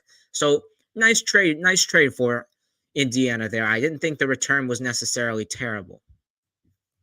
Now, for Philadelphia's perspective on this, as we talked about earlier, with getting Cameron Payne, not as big as Buddy Hield, but it is somebody that, for the Philadelphia 76ers, can score the ball. This is a really good move, in my opinion, for Philadelphia as well. They're pairing Tyrese Maxey now with Hield, who I think is a perfect pairing, because I didn't think De'Anthony Melton, I think they really needed, I didn't think De'Anthony Melton was really that starter material for Philadelphia. I think Buddy Hield will be a better starter. Maybe he'll come off the bench, but I believe Buddy Hield should start, provide scoring explosion for Philadelphia. I think Tyrese Maxey will set him up nice. Tobias Harris and Nicholas Batum, I can see they're both very good underrated screen setters. So setting screens for Buddy Hield to get open on 3. So I think Buddy Hield will get a lot of good looks with Philadelphia on shooting the 3s. But I do think Buddy Hield will get his opportunities to score in that Indiana Pacers system. He's averaging 12 points per game this season. But again, as I said, with more scoring responsibility for the Philadelphia 76ers, he can put up 20 points in any night. And as I said, the 3-point shooting, huge for Philadelphia, which is something that they've lacked. They're only shooting 36% from the 3-point line, which is something that Buddy Hield obviously provides for the Philadelphia 76ers. So I think that's big for Buddy. I think that's huge for them, getting the shooter, but most importantly, getting a scorer. Because as I said, Embiid, 36 points per game. You got to replace that. They got Cameron Payne, who they think's a better scorer than Beverly. Now they've gotten Buddy Hield, who's clearly a better scorer than Morris and Korkmaz combined. So I think they're doing this to just get scoring, try to hold it for a little bit, not collapse completely like they did last night to the Golden State Warriors by 30. Don't keep it steady. Try to do the best as possible. Wait for Embiid to come back and see what happens, because when Embiid's there, Philadelphia was a 3 seed. So you never know what could actually happen for the Philadelphia 76ers. It is a big risk for Philly, clearly, as I mentioned earlier, that he is going to be an unrestricted free agent, one of the probably top unrestricted free agents of the offseason. So if he doesn't like it in Philly, he could just walk. So giving up 3 seconds is a little bit of a risk. But I do think for where Philly is and how desperate they are, I think at the end of the day, it's going to be worth it. And Philadelphia, according to multiple sources, was a preferred destination by Buddy Hield. So he could probably resign, maybe agree to an extension in the near future. Breaking news before we move on to our next trade. the Detroit Pistons have waived Daniel House Jr. This is coming just now. Detroit, along with waiving Killian Hayes and Joe Harris today, are now waiving Daniel House Jr., who they traded with Philadelphia, since we're talking about Daniel House, we'll get into right now. Daniel House was traded to the Philadelphia 76ers today, along with a second-round pick to the Pistons. Philadelphia did that to get rid of his contract. And now the Pistons completely waived Daniel House as one of the players they had to waive from all the trades they made, trading players for more players.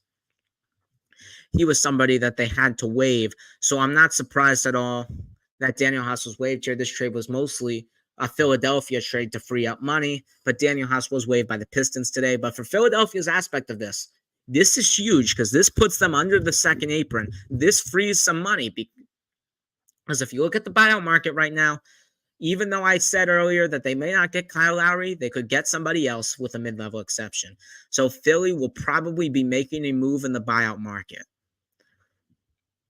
So even though this move doesn't look like a big move, Daniel House in a second to Detroit frees up money for Philly. So Philly has a little bit more flexibility in the buyout market. So even though it looks like nothing, this move could potentially be huge for the Philadelphia 76ers. And I don't know who the buyout market guy is. Could it be Kyle Lowry? Could it be somebody else? Who knows? But there is potential for Philly to get even better. And hopefully when Embiid comes back, Philly will be competitive. I hope Embiid comes back. And if we have more time, we will get into Joel Embiid a little bit later into the show. But for now, I really hope Joel Embiid comes back for this Philadelphia 76ers team. Next, let's talk about, quickly before we get into our next trade, breaking news here. The Kelly Olynyk has been traded. Now, before we get into the Kelly Olynyk trade today, we've had breaking news that Yuta Watanabe, in the trade that gave Royce O'Neal and David Ronnie to Phoenix, Yuta Watanabe will be traded to Memphis in this trade. Yuta Watanabe will be going to the Memphis Grizzlies in that trade over there. But moving on now, let's talk about a trade that I just mentioned. Kelly Olynyk. Kelly Olynyk has been traded to the Toronto Raptors along with Ochai Agbaji. Both of them traded to the Raptors for a trade that includes Kira Lewis Jr. and Otto Porter Jr., along with the first-round pick. This happened this morning, the second trade of the day this morning, which I thought was interesting because, as I said, I thought Toronto would be more in a rebuild mode, not a reload mode. But also, so I'm a little surprised that they gave up a first-round pick considering their situation trading Siakam and OG to get assets. Now they're giving up. Now they're giving up like other first-round picks. I just don't really understand that trade at all, especially considering the rebuild. And they're giving up one of the first-round picks that they got in the Toronto Raptors in the Pascal Siakam trade, not one of their own first-round picks. They're giving up, I think, the Indiana first-round pick that they got for Pascal Siakam. I believe that is the trade that they are doing. The pick that they are trading there. It's not revealed yet, but that's what people believe. So there's that trade for Toronto. As I said, I just don't understand, because you're supposed to be rebuilding. But I understand a little bit of Olynyk. I thought Olynyk would be going to a contending team. There's reports Philadelphia, Golden State, Miami would be the teams pursuing him, but he ended up not going to neither of those three teams. So I was a little surprised he went to Toronto. He is going back home. He is from Canada, so he gets the opportunity to play for his home country along with RJ Barrett there. But I also understand the move a little bit because Toronto's centers have been absolutely garbage. Not garbage, but Poeltl, who they traded for last year for a first-round pick, which, again, made no sense if you're rebuilding. He's been playing terrible. He hasn't really gotten the job done as a starting center. Christian Koloko, prayers up to him because he currently has blood clots, so it's very unfortunate. So I'm really sorry for Christian Koloko because he does have the blood clots. But so the Toronto Raptors were very weak on center. So getting Olynyk will help them. And I think Ochai Agbaji is not that bad of a player either. And I hope this is a sign, even though they did trade the first, I hope it's a sign that they're willing to trade Bruce Brown to get a first back for the first that they just traded. So I hope that's why they traded the first, because if it's not, I'll be very disappointed. I'm surprised Olynyk is being traded for a first. That just tells you how players are being valued. I mean, Olynyk's solid. He's a solid player, but he's not first-round pick material, along with Ochai Agbaji, who's a nice young player who, as I said, I don't think the Jazz should have given up yet. Olynyk is putting up 8 points per game, 5 rebounds, 4 assists. And Agbaji, a little bit of a disappointing start, especially since he was a lottery pick. He was traded to the Utah Jazz from Cleveland in the Donovan Mitchell trade, but he's really done nothing. He really averaged like 6 points a game. He's shooting only 33% from behind the arc.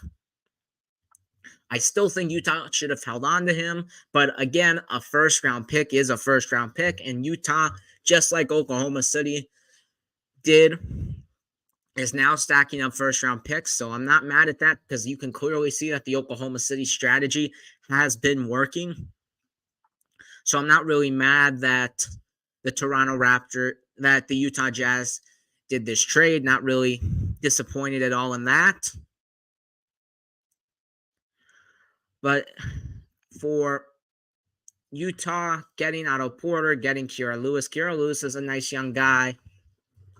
But if you're Toronto, if you're Utah, I'm probably moving on from those guys. Maybe Kira Lewis can stay for a little bit. But for Toronto, not for Toronto, for Otto Porter Jr., I think this is going to be time up for him. So we're going to take currently a 30-second break, and we will be right back.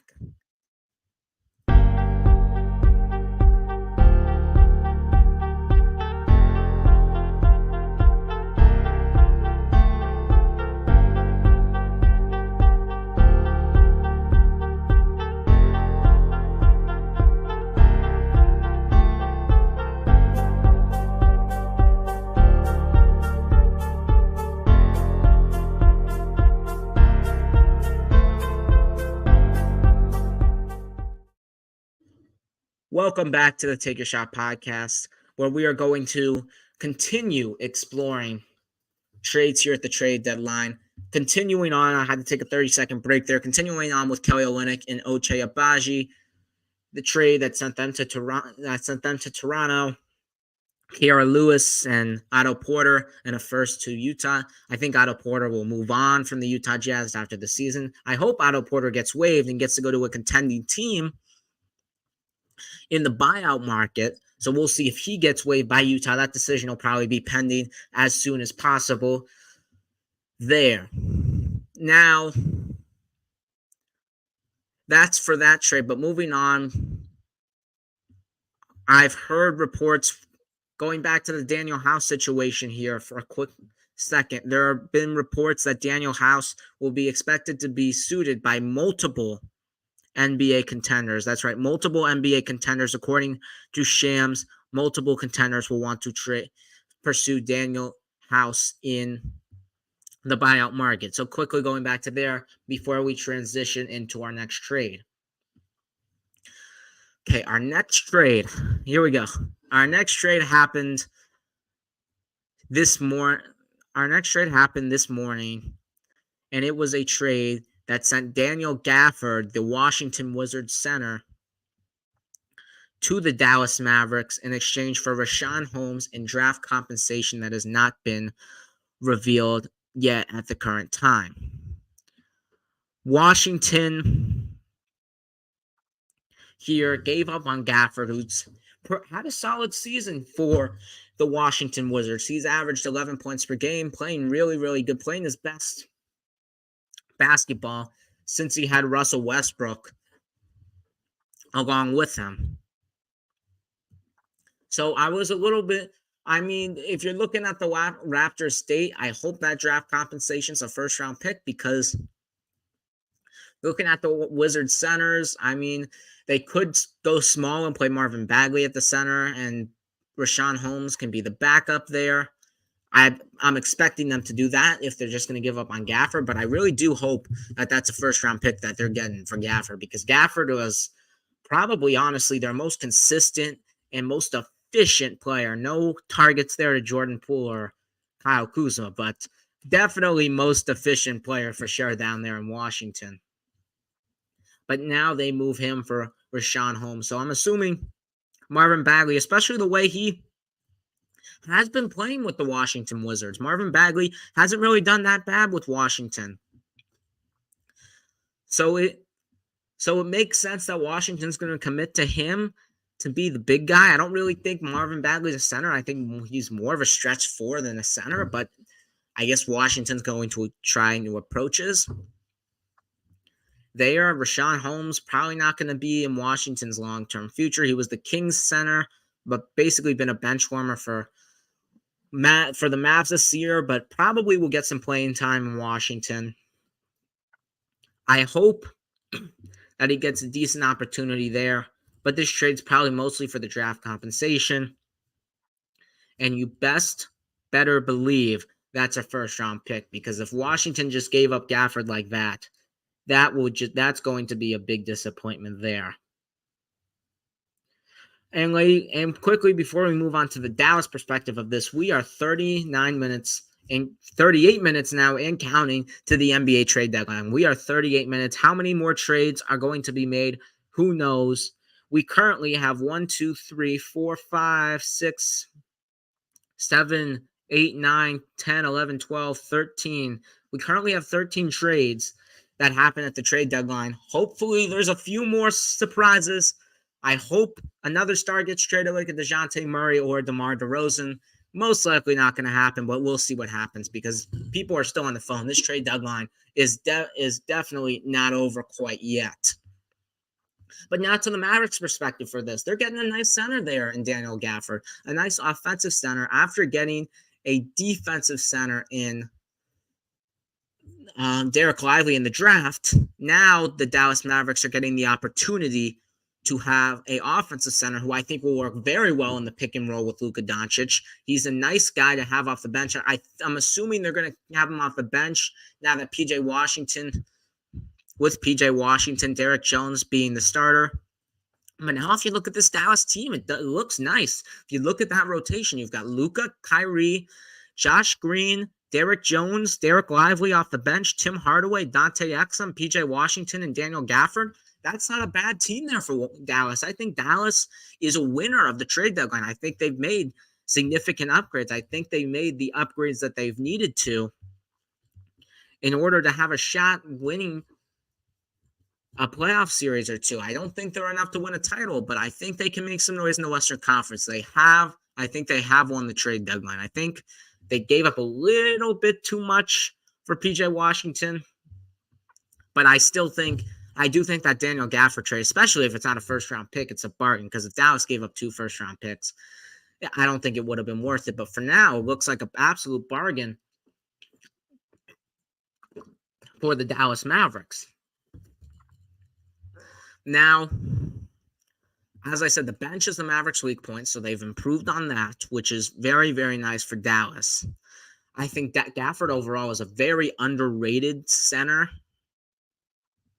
and they're not very appreciated. Obviously, he's in a situation where nobody pays attention to him in Washington. No offense to the Wizards, second worst team in the league there at 9 wins, ahead of the Detroit Pistons, who we've been talking a lot about lately, and we've got a few more trades for the Pistons coming up a little bit later.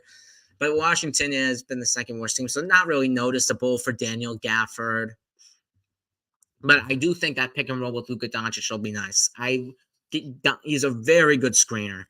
Very, very good screener. Very, very good offensive player that can provide a lot of juice, a lot of energy to that Dallas team. I think if he puts up the numbers he's putting up in Washington and Dallas, I think that'll be a very successful trade for Dallas. I think, if I'm not mistaken, he's on an expiring contract and he'll be a free agent this offseason, but I'm not 100% certain on that. So, and then the question, I was actually doing this before, and I was like, Grant Williams trade next, and then Grant Williams did get traded, and I'm like, if they got Daniel Gafford here, I was assuming they were going to trade Grant Williams, which they did for PJ Washington. So not surprised here at all at Dallas's moves. A little surprised that Gafford got traded from the Wizards, but not surprised Dallas pursued big man in stretch fours and stretch five. Not surprised by this move from Dallas at all. Wished that. I really hope that draft compensation is a first round pick for Washington, because if it's not, that will be disappointing for them. But for Dallas, I really like this trade. I really like Dallas's trade deadline. And so far, my two winners of the trade deadline are the New York Knicks and the Dallas Mavericks. And those two teams so far are big winners of the trade deadline. Dallas making two trades and New York making one big trade for two players. Both of them getting two significant players each. Okay, moving on. Trade from last night we'll talk about a little bit quickly here. The Boston Celtics made a move. I thought they would make another move today. Obviously, there's still some time to do that. But they did make this move last night. Xavier Tillman from the Memphis Grizzlies has been traded to the Boston Celtics in exchange for Lamar Stevens, 2 second-round picks, one being from 2027 via Atlanta, and a 2030 second-round pick from the Dallas Mavericks. First thing you notice here right away from this trade is that the Boston Celtics had more depth and more big man versatility in the front court. If you look at their bigs, current state of bigs, before this trade, they had Porzingis, they had Horford, they had Luke Kornet, and they had Neemias Queta. And that was their bigs. Not really anything impressive there. I mean, they don't really – those were basically their power forwards and centers, those three bigs right there. And the fact that Xavier Tillman – was on the board, I was a little bit surprised, especially considering how bad Memphis has been. And Xavier Tillman was a big part of what Memphis was doing in the playoffs, especially last year. He started a few games in the playoffs last year. We'll get into the Memphis perspective on this trade a little bit later. But for now, Boston, they got a big who is, let's just say, better than Luke Kornet. I mean, no big man's jumping up. Like, they're not closing out in the set. They're just jumping up, standing in place. No offense, Luke Kornet, but come on, man. But Xavier Tillman is a little bit better than Luke Kornet. Tillman will be an unrestricted free agent, though. Notice the trend here. This trade deadline, a lot of players being traded are going to be unrestricted free agents at this offseason. So a lot of risks for a team, a lot of assets that teams could potentially regret getting, especially considering how all these players are going to be unrestricted. But Xavier Tillman, big upgrade from Luke Kornet. He had a great season for Memphis last year. As I said, he contributed in the postseason. This year, he's had a little bit of a rough year, down to 6 points per game. He's been injured, been in and out of the lineup, so that's probably part of it. But he is capable of big numbers. He is capable of giving you 10 and 5 off the bench. I am fully aware of that. He is definitely capable of doing that. And it does, most importantly, the thing that this does for the Boston Celtics, it gives them flexibility at big man, especially when you've got Kristaps Porzingis and his injury history, considering how many opportunities they had in Dallas with him, and basically him being out in Washington for like half the season. Porzingis has just been injured a lot. So, and Al Horford is getting older, so more likely to be injured. So considering the injury history, it gives them a little bit more flexibility there if you're the Boston Celtics. I don't believe Boston's done. I still think in the next half an hour, which they can make trades. They're probably on the phone like every other GM right now, trying to make another trade, trying to improve their bench depth. Even though they are the best team in the NBA right now, currently sitting at 39-12, number one seed in the East, best team in the league. Their bench depth is something to be a little bit concerned about in the playoffs, considering your bench is Peyton Pritchard, Sam Hauser, Al Horford, and Xavier Tillman. I mean, that's a little better than Luke Kornet.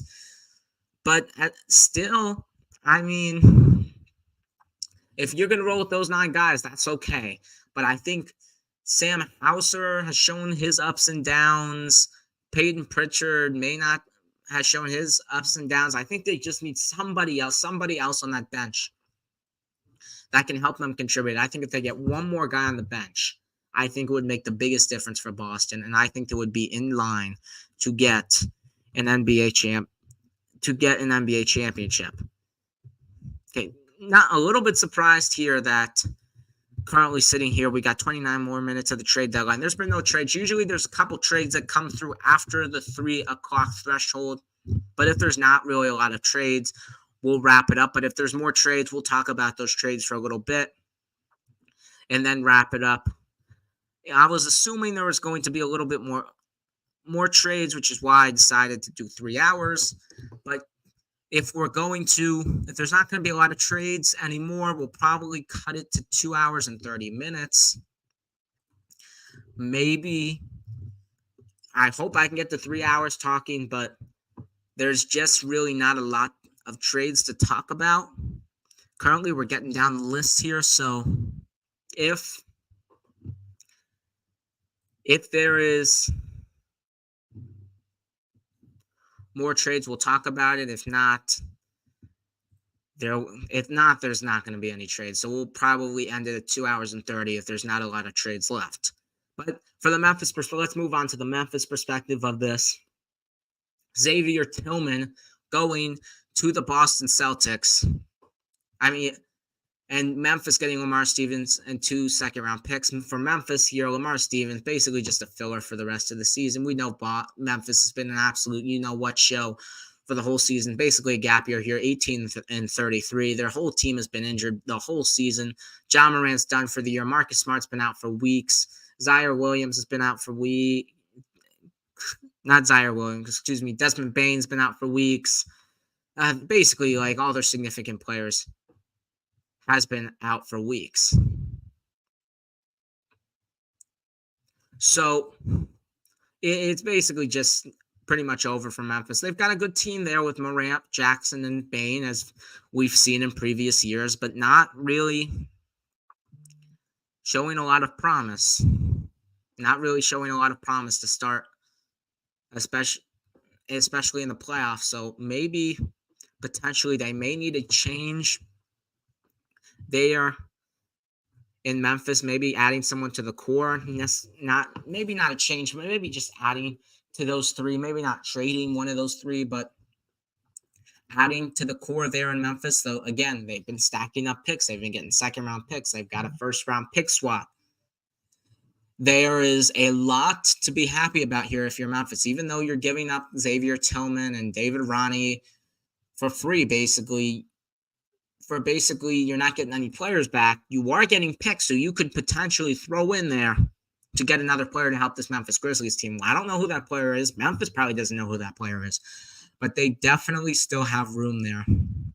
But the problem is with getting the Lamar Stevens, they're still over the cap room. Memphis. They've got Jackson and Clark as their big man. They're big guys now. Memphis is still over the cap. I thought potentially Luke Kennard could get moved today, but it looks like Memphis may be done with trades today. It looks like Memphis may be done with trades today. I was hoping Luke Kennard would get moved, potentially even Marcus Smart. But currently, right now, none of them are going to be moved at this trade deadline. So that's a little bit disappointing, especially considering maybe Memphis could get more assets for Luke Kennard and Marcus Smart where they could trade those and get another guy to add to their core. Maybe they do what Phoenix is doing. I don't know. Maybe they're just trading everybody, staying over the cap room and just getting assets and trading for another big splash and hopefully getting minimum players around there for next season. I don't know, but we know this year's gap year for Memphis. Don't worry too much if you're Memphis. Good times are going to come soon, but this season, not really the best of times. So hang in there, Memphis. You got 30 games left. Okay, moving on. The first trade, we'll talk about the first trade that happened at the trade deadline. The Detroit Pistons and the Utah Jazz made the first trade here. This trade includes Simone Fontecchio, the Italian sharpshooter, was traded to the Pistons for Kevin Knox and a 2024 second-round pick via Washington, which means it's the 32nd pick. So basically a first-round pick. No offense to Washington. Also draft rights to Gabriel Procada there for the Detroit Pistons. I like this trade for the Pistons. I actually like this trade for the Pistons, especially considering that they did trade Bogdanovich and Burks today, getting a shooter back, a nice young shooter in Fontecchio, who was averaging 9 points per game, started 34 games, shooting 39% from the three. For Utah, I think they did this because they thought Joe Harris was going to provide them a little bit of shooting this year, but he's had a really big down year, Joe Harris.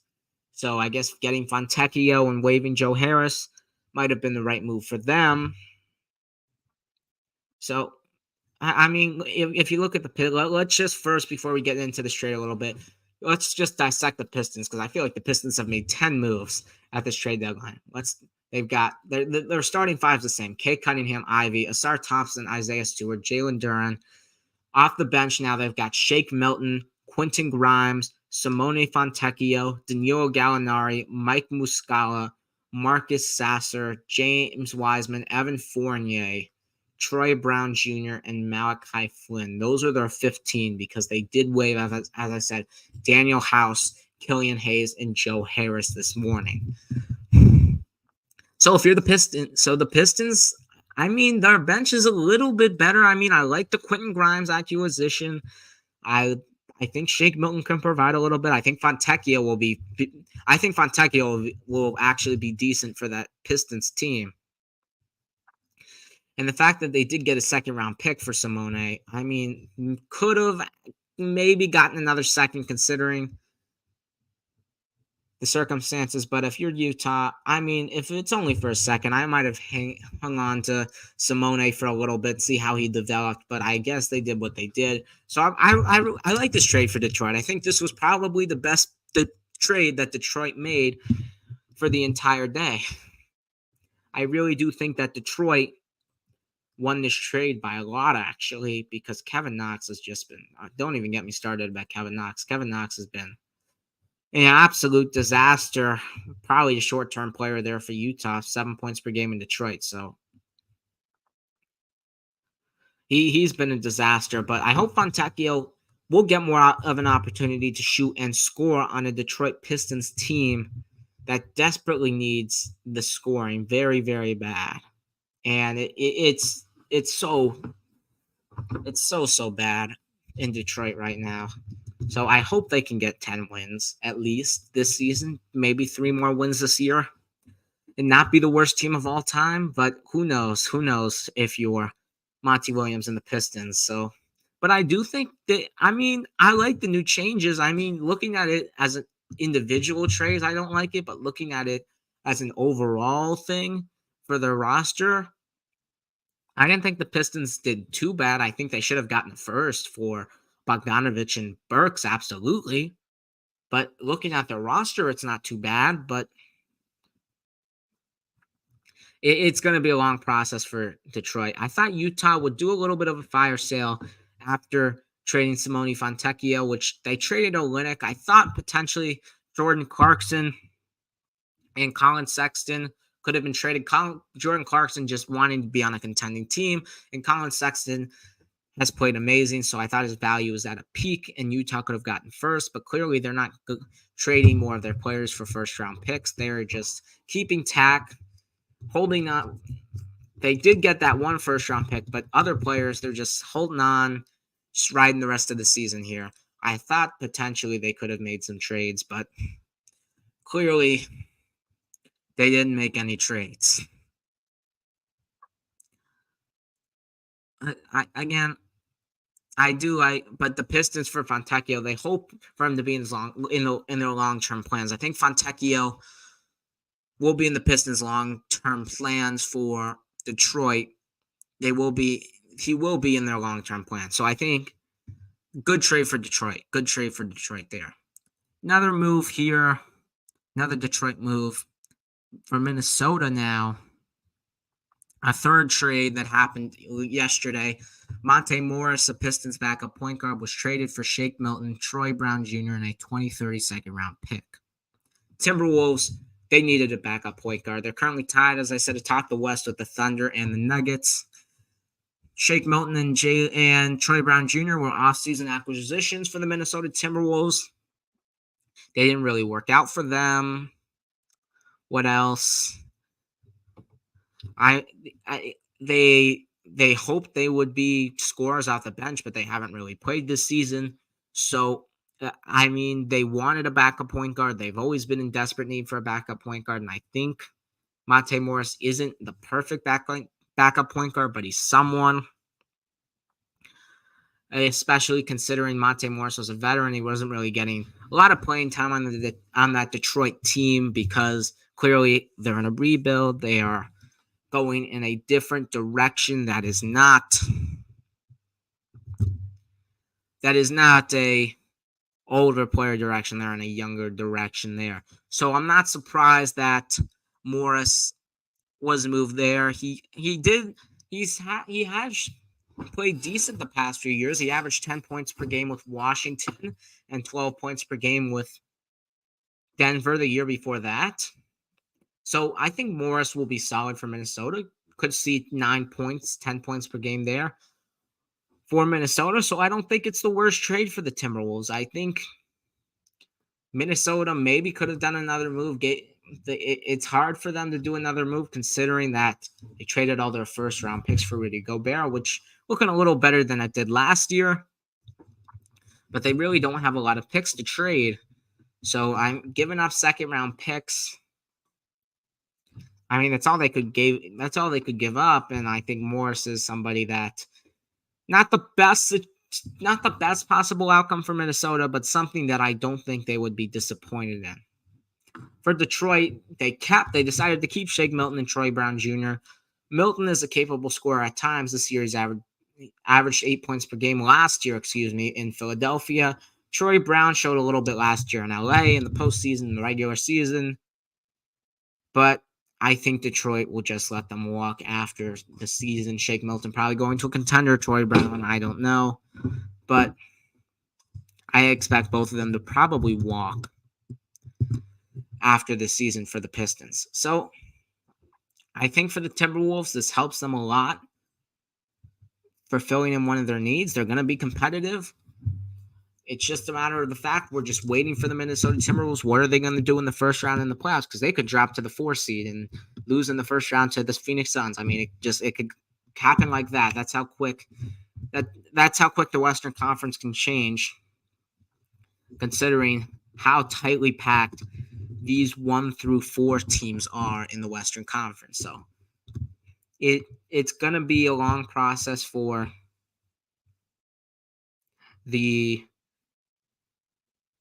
It's going to be a long rest of the season for Minnesota, but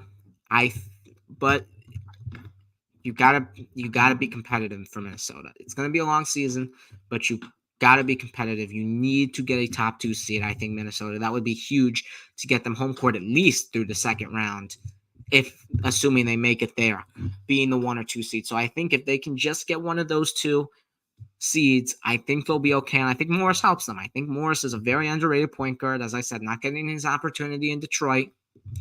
So I think it'll work out.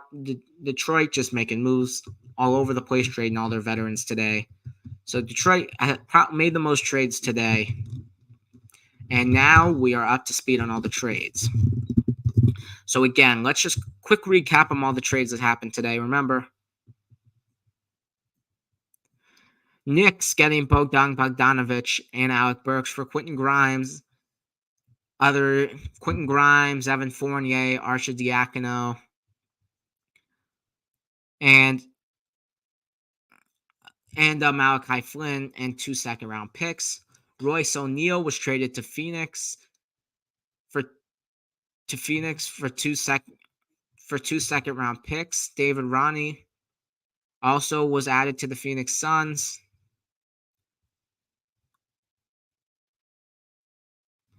And then PJ Washington traded to Dallas for Grant Williams, Seth Curry, and a first. Raptors and Nets swapped Dennis Schroeder, Spencer Dinwiddie. Thaddeus Young comes along with Dennis Schroeder to Brooklyn, but expect him to be waived. Patrick Beverley going to the Bucks in exchange for Cam Thomas in a second. Gordon Hayward going to OKC for Trey Mann and Davis Bertans and draft compensation.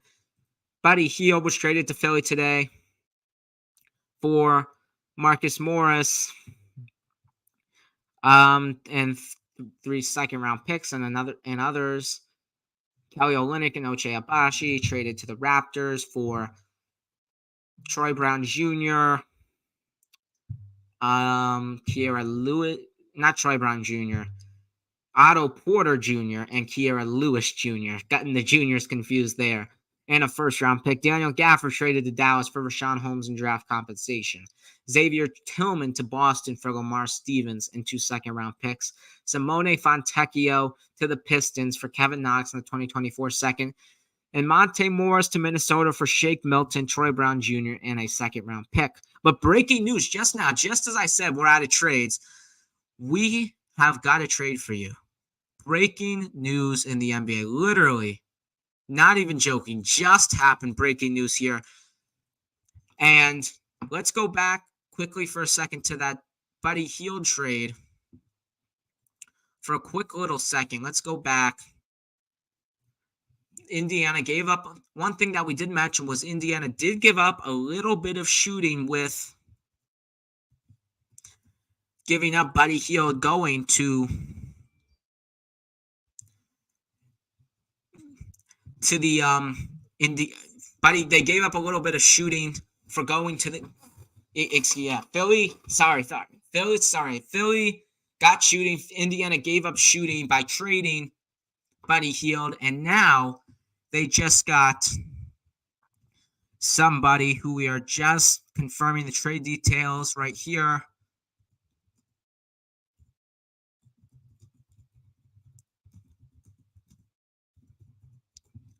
Okay, yep.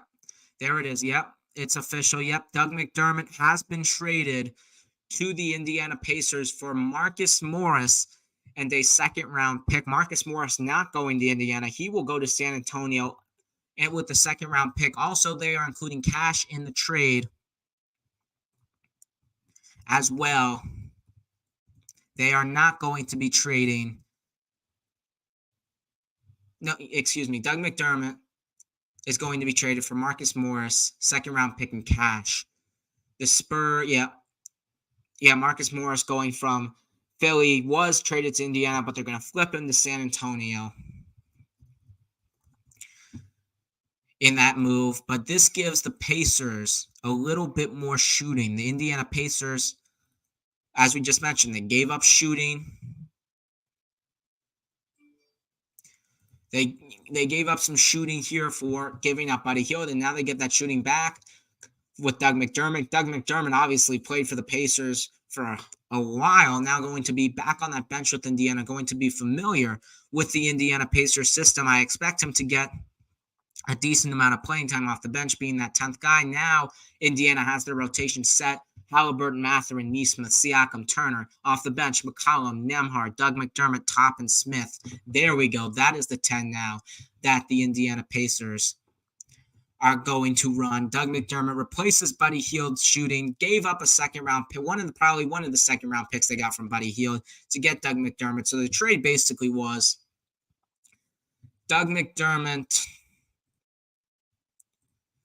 and 2 second-round picks, along with Furkan Korkmaz, for Buddy Hield. That's basically what Indiana did there. So I like the trade for Indiana. I mean, they gave up 3-point shooting. They got 3-point shooting back. They only gave up a second and somebody that probably wasn't going to play anyway for the Indiana Pacers and Marcus Morris. So I'm a fan of that move. I think Doug McDermott will help the Indiana Pacers. Explosive offense enough. Number 1 offense in history. So if you're Indiana here and you're doing that, I think now Indiana is officially done.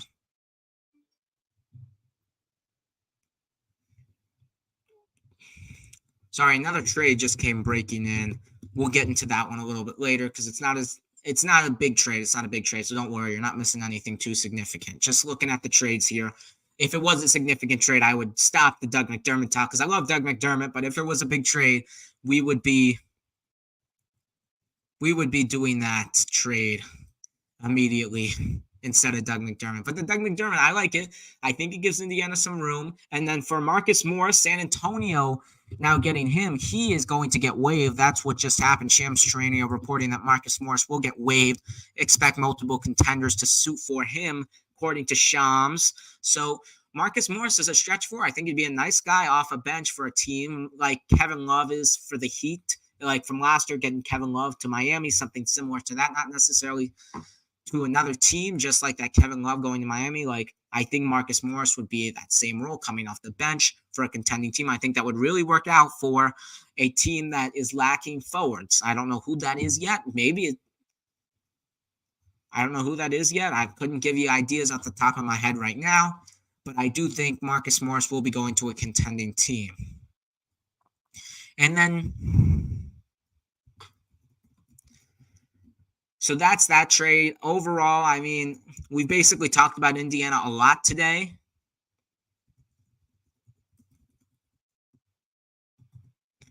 And I think they had a solid trade deadline. I mean, at least giving up Buddy Hield, they got picks and they got somebody back in return who can not necessarily shoot as well and score as well as Buddy Hield, but somebody who can at least make up some of some of the offense that Buddy Hield provided.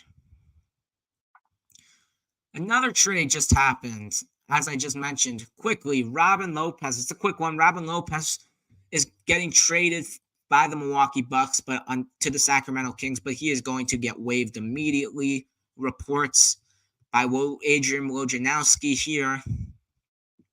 I mean, Brook Lopez basically sitting on the Bucks bench for the whole season. I mean, I think for Robin Lopez, I think this might be it for him. I don't really see him getting back on another team. We'll look for Orlando, though, because he was familiar with Orlando, but I think Orlando may be happy with Moritz Wagner and Wendell Carter there. I don't think Orlando would get him, but he did play well in Orlando last year as a backup. But other than that, I think that Robin Lopez's career is over. He had a nice career, especially with Chicago in 2016 through 2019. He had a really good, solid career there, putting up 10, 11 points per game there. Basically been played for Phoenix for a little bit, New Orleans for a season, Portland. Well, and then he's basically been bouncing around the league since then. And then, so that's a quick little trade there. Now, something that was just reported a little bit ago, since the trade deadline is currently in 6 minutes and counting, so teams are making their last-second moves. I will stay with you for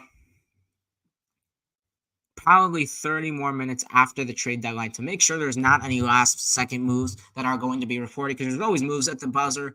So we'll talk about that. But let's talk about this for a little bit. DeJounte Murray not going to get traded today. That has been reported by Adrian Wojnarowski. They are keeping DeJounte Murray for the foreseeable future.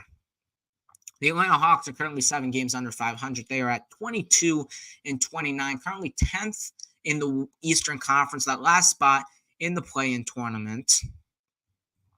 They've really had a disappointing season. They traded 3 first-round picks for Murray, and they probably wanted to get something similar, maybe not 3 first, but 2 first-round picks for DeJounte Murray. But getting something back similar to that 3 first-round pick package that they got for the Toronto Raptors.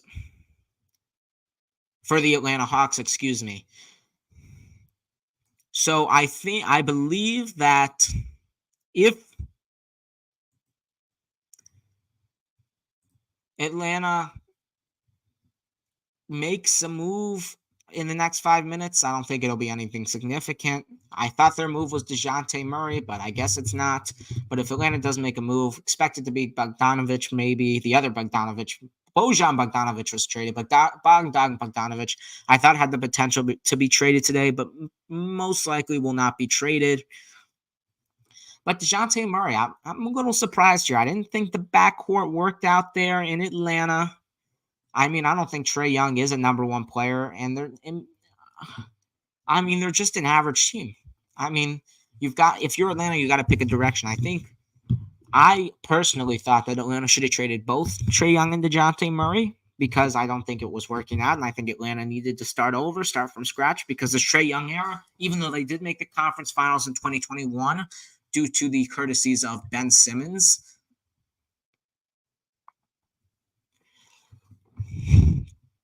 I think they've done nothing. Atlanta has done nothing. They've been first-round exits. I mean, what can you say? They're an average team. They've got a nice point guard who's an all-star. And other than that, it's like, they got DeJounte. He's okay. Sadiq Bey, Jalen Johnson. He's had a decent season. Capella, But Bogdanovich is up and down. DeAndre Hunter is up and been injured the whole year. And Onyeka Okongwu's up and down. So it really hasn't been the best season for the Atlanta Hawks. It really hasn't been a great era for the Atlanta Hawks. So I personally thought they should have traded both Trae Young and DeJounte Murray.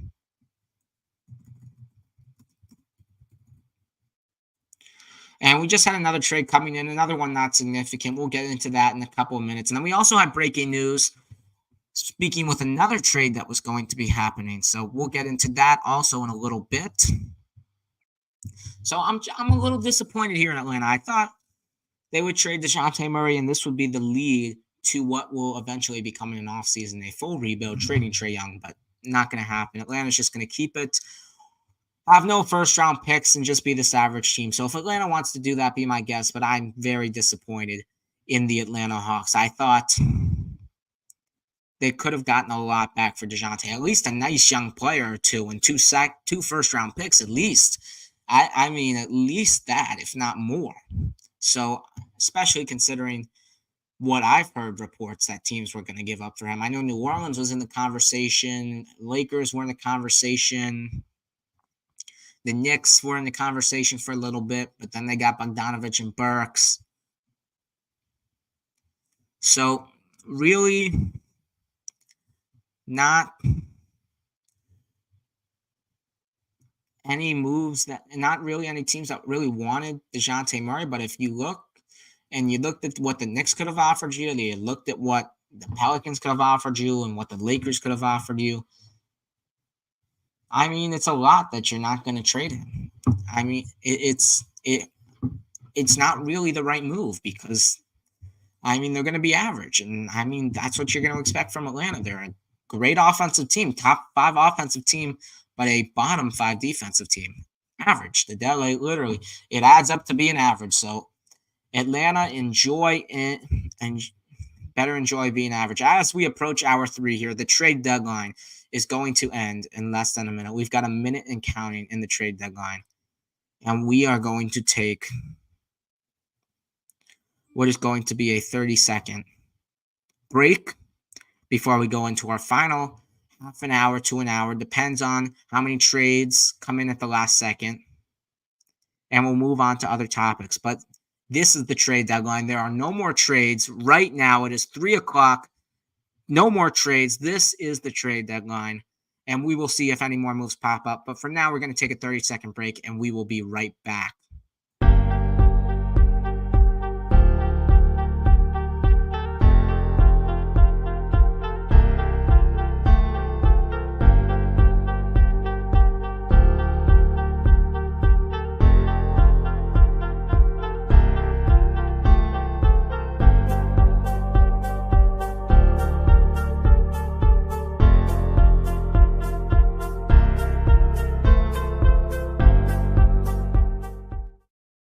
Welcome back to hour 3 of the Take Your Shot podcast. And we have a few more trades coming in right now. Actually, we've had 2 more trades coming in. We've had some breaking news here. First off, Toronto is going to be keeping Bruce Brown, according to Adrian Wojnarowski. Bruce Brown will be staying in Toronto, which is a little bit disappointing because I know a lot of contending teams will want him, but I guess the first-round pick that Toronto was probably looking for wasn't worth it, and so I guess it wasn't worth it for teams to get Bruce Brown, even though I think he was a huge, critical piece and a huge part of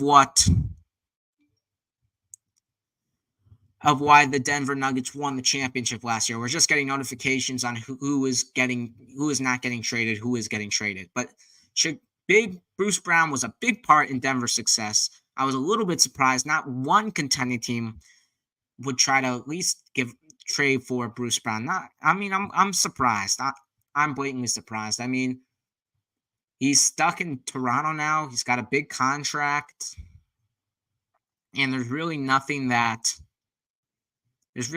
if you're Toronto that you can do. I mean, I think the contract's the one thing that's keeping teams away from giving up a first-round pick for Bruce Brown.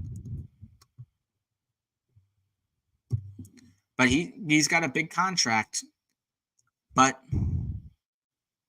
oh wait, excuse me, never mind. Bruce Brown, I thought he had a player option this year, but actually Bruce Brown has a team option this year. So it's huge for Toronto, so they can actually decide to let Bruce Brown walk into free agency if they wanted to, $23 million. So that's actually huge for Toronto. That changes my perspective a little bit. Thought he had a player option and definitely was going to accept it. But Bruce Brown will probably be walking after this year for the Toronto Raptors. But again, at the same point, if you know he's going to walk, get something. Trade. Make a trade. Get a first-round pick, Toronto. So I think a loser of this deadline, I would say, even though they did get Kelly Olynyk, is the Toronto Raptors. Definitely a major loser in the trade deadline, at the trading deadline. As I said, the winners so far to me are the New York Knicks and the Dallas Mavericks. I think the Raptors are losers of the trade deadline. They're keeping Bruce Brown. And to continue this Raptors talk, we have breaking news currently. I'm just confirming that. Yes, it is confirmed. Spencer Dinwiddie will be getting waived by the Toronto Raptors. The Toronto Raptors decided not to pick up his $1.5 million bonus. He gets a $1.5 million bonus in a little bit. So Toronto doesn't want to pay him that. So they decided to waive Spencer Dinwiddie. So Spencer Dinwiddie will now be on the buyout market for a potential contender to get Spencer Dinwiddie. Wow. That is a shock. Spencer Dinwiddie will be in the buyout market, folks, and we have more trades coming in here as we are speaking. But look for teams who need point guards to potentially get into Spencer Dinwiddie conversations. Look at Miami. Miami's always been linked to Spencer Dinwiddie. Look at other contenders. Look at other contending teams that may need a point guard, like a Miami Heat. I don't know. I'm not going to name you all the contenders, but I know for sure Miami could definitely use a Spencer Dinwiddie.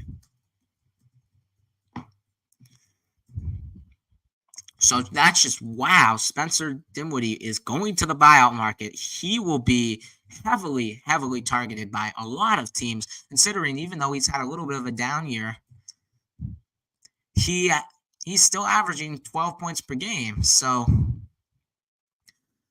for a contending team, that will be something that is going to be intriguing. So I would definitely jump on that if I'm a contending team, especially personally as a Miami Heat fan. I would jump on Spencer Dinwiddie. So this buyout market is going to be very, very interesting. We'll get into all of the buyout market players a little bit more into detail next week.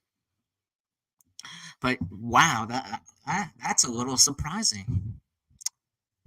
Okay, other news here for at the trade deadline. We've got currently another trade. Jaden Springer for Philadelphia has been traded to the Boston Celtics for a second-round pick. Jaden Springer hasn't really played a lot for the Philadelphia 76ers and hasn't really had a lot of production, but the fact that Philly basically dumped him for a second, I mean, you'll take it because you get a second-round pick back because you did trade 3 second-round picks for Buddy Hield. So understandable that you want a second-round pick, some second-round picks. So it's understandable giving up Jaden Springer for a second. Boston could potentially develop him into something, but most likely Jaden Springer will be riding on the bench for the Boston Celtics. Then quickly, Corey Joseph just announced 5 seconds ago. Corey Joseph will be traded to the Indiana Pacers. The package is not been revealed yet, but he is going to Indiana. He hasn't really played a lot this year for Golden State. Indiana could use a third point guard now, especially they're going to another guard, I guess, since McDermott's a forward and Hield's a guard. So I guess they got another guard, and Corey Joseph is that guard, so he'll be riding the bench for Indiana. If there's an injury, he may be playing, but for now, he is a bench warmer for the Indiana Pacers. And the trade was for a second-round pick. The package has just been revealed. Corey Joseph to the Pacers for a second-round pick, and Joseph will be going with Golden State for a trade exception. Cash as well. Corey Joseph and cash to the Pacers for a second-round pick. Another trade that happened, the Boston Celtics are trading Delonte Blanton to the Portland Trailblazers for a heavily protected second-round pick, which basically means they are basically just dumping him. Delonte Blanton basically was a bench warmer for the Raptors, now bench warmer for the Celtics here. Almost didn't make the team. He probably will be on, he'll probably make Portland's team, but Blanton, 2 points per game, he's still young, so he's still got potential. So on a rebuilding Portland team, could potentially see playing time. I don't think he'll get playing time immediately, but Blanton could see potential playing time. And so far, that is, but now I've got you up to speed. If there's anything else that happens in the next 10 minutes, because it usually takes every year, usually till 3:20, then the trades stop. But for now, we'll just keep waiting. Another thing that happened, actually, one more thing, Chicago not trading Andre Drummond. According to Chris Haynes, Chicago will be keeping Andre Drummond, even though there's been reports that Andre Drummond could have been traded for a first-round pick. They are going to keep Andre Drummond. Also,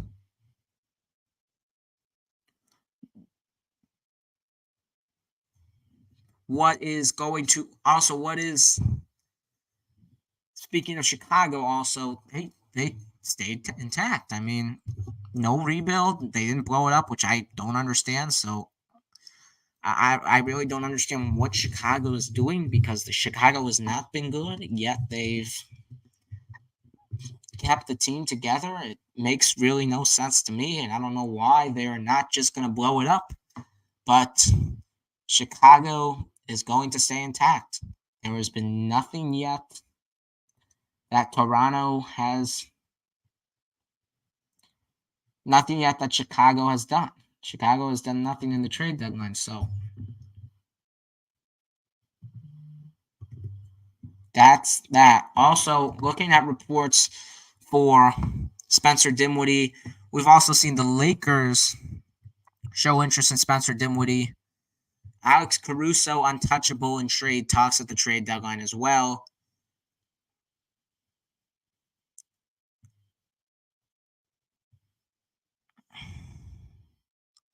Anything else here? Yeah, Alex Caruso untouchable. The Pacers, there was reports that the Pelicans the other day wanted DeJounte Murray, but that also, according to Chris Haynes, did not happen because the Hawks wanted Herb Jones to be in the trade, and the Pelicans said no. So no trade there. A little disappointing here in the trade deadline. Looking at it overall, there wasn't really any stars traded. I'd say the best players were Bojan Bogdan. I think the Bojan Bogdanovic, PJ Washington, Gordon Hayward, Buddy Hield were probably the best players. I mean, it's a little bit of a down trade deadline. I mean, maybe our expectations are a little bit up from last year's trade deadline with Kevin Durant going to Phoenix, Kyrie going to Dallas, and plenty of other moves that happened at last trade deadline. Like, our expectations may be a little bit up from last year. But, the Knicks made the big move, and the Thunder made a move, and that was all she wrote, man. No stars getting traded today. DeJounte on the same team. DeRozan on the same team. D'Angelo Russell even not getting traded today on the same team. Part of that was because the Lakers finished on a 3-game winning streak. D'Angelo Russell was on the same team. We are not currently getting any notifications, so it looks like that definitely probably was it for trades today at the trade deadline. No other notable teams to not make any moves today include the Denver Nuggets. Didn't make any moves today. They were happy with their roster. The Blazers made one move, which at the end was for Delonte Banton. The Bulls made no moves. I don't understand that, as I said. The Cavaliers made no moves, which they're playing on fire, so I understand that. The Warriors made no moves today. No Wiggins getting traded, which I thought could have happened. Klay Thompson staying, which I assumed he was going to be staying, but wouldn't have been surprised if he gotten traded. The Clippers do nothing today. Not surprised. They're playing awesome, except for that loss last night against the Pelicans. Lakers doing nothing. They're on a 3-game winning streak, which is a big part in why they did nothing at the trade deadline. The Kings made that trade for Robin Lopez and waived him, but other than that, they did nothing. I guess they're happy with their roster there, even though a little bit not as good as the other teams in the West. The Hawks made no moves today. No DeJounte Murray. I don't understand it. Never will. The Miami Heat made no moves today because they already made their move. Getting Terry Rozier, not surprised. Look for them to be in the buyout market, though, for somebody potentially in the buyout market. The Orlando Magic made no moves today. I guess they are happy with the way their roster has been up and rising this season. They've had a solid season for their young roster, and so they made no moves. They had some rumors about getting DeJounte Murray, but that's it.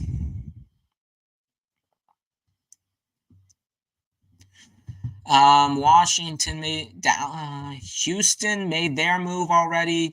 trading for Steven Adams. The Pelicans made no moves today. As I just said, they were under the DeJounte Murray reports. So those are the teams that didn't make moves today. And then something that just happened, speak of the LA Clippers, I'm just getting reports that PJ Tucker will not request a buyout and will remain with the Los Angeles Clippers. I mean, he's 38 and he's making $11 million. I wouldn't request a buyout. I know it's a lot of money to give up, but it's playing time. It's a lot of money to give up by going in the buyout market. Even if you would get more playing time, it is a lot of money. So I understand why PJ Tucker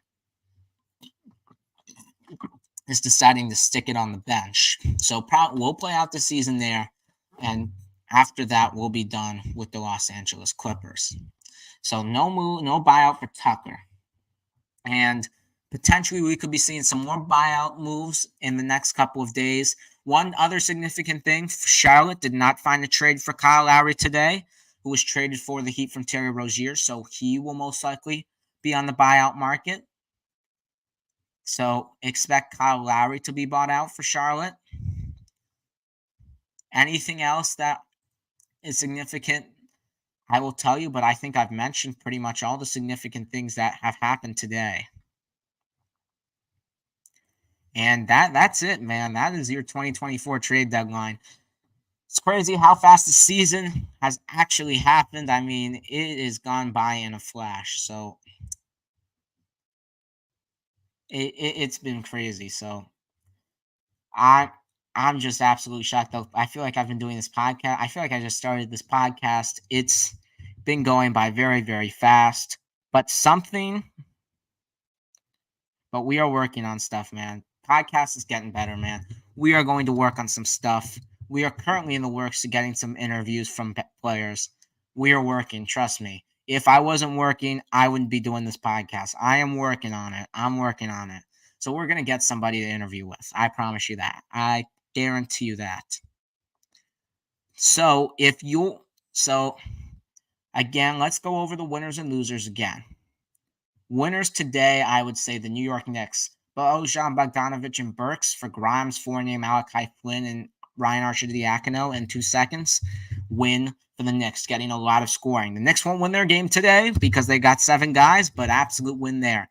Dallas, I think, is a winner here. Even though they gave up a little bit too much, as I said, for PJ Washington, Grant Williams, Seth Curry in a first. They did get Daniel Gafford as well for undervalued, so it kind of evens itself out. So I think they're a winner in today's trade deadline as well.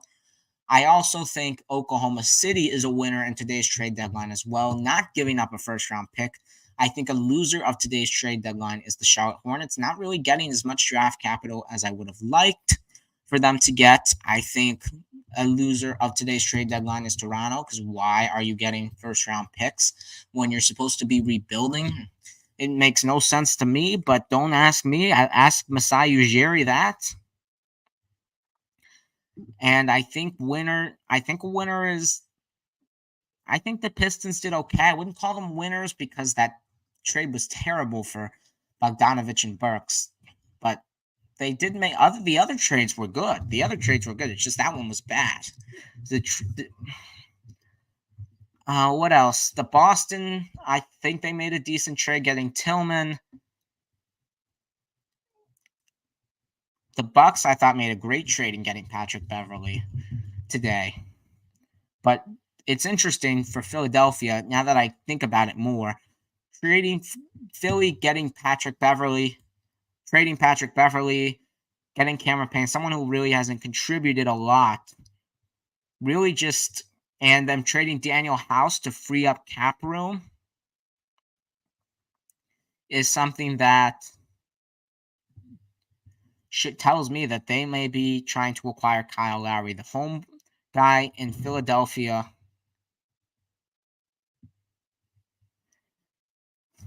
The hometown kid from Philadelphia. Villa went to Villanova. Potentially see him going to Philadelphia. So keep your eyes open for that.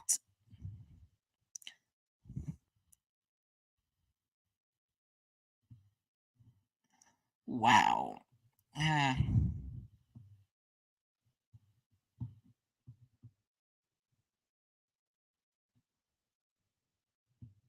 That's about it, folks. I mean, if anything else pops up in the next minute, I will see. But if that's it, I may end the stream at 2 hours and 20 minutes. The thing is, I was assuming it would be 3 hours because if there was a star going to be traded, I probably would have talked a little bit more about that trade than the other trades. I tried to talk a little bit more with the Knicks trade, but I tried to get every single trade here. But if there was this trade about like a star like a DeRozan or DeJounte Murray, I probably would have talked at least 20 to 25 minutes on that. So that would have bought up my time. But not really any of those today. So it's a little bit of a disappointing trade deadline. So I may end the show. I'll stick around for 10 more minutes just in case anything happens, any more news for buyouts. But other than that, I think that'll do it for today's stream. But while we're here waiting for anything else to happen, let's just take a look at the NBA standings right now. Let's look at what will be going on the second half of the season. What are the storylines? Let's start with the East. Boston, clearly in control of that number 1 seed, most likely going to get it. 5 games ahead of Cleveland. But Cleveland, 2nd seed, coming up fast. But you've got a 3-way race there for the 2 seed with Cleveland, Milwaukee, and New York. New York clearly getting better today by adding Burks and Bogdanovich. Milwaukee adding Patrick Beverley today. Cleveland staying put, but getting healthier. That will be a 3-way race for the 2 seed. Philadelphia, the question with them, will they fall off without Joel Embiid, or will their acquisitions such as Buddy Hield and potentially maybe somebody from the buyout market like the Kyle Lowry help the 76ers a little bit in the Joel Embiid loss, and will they fall? The question is, will they falter? They're currently 2.5 games, 2 games ahead of the 6th seed Indiana and 3 games ahead of the 7th seed Miami Heat. So the question is, for the East, will Philly fall? And then you got 6, 7, 8, Indiana, Miami, Orlando. There's 1 spot, 2 play-ins. Who will get the final playoff spot? Indiana ahead of Miami by a game. Orlando trailing Miami by half a game.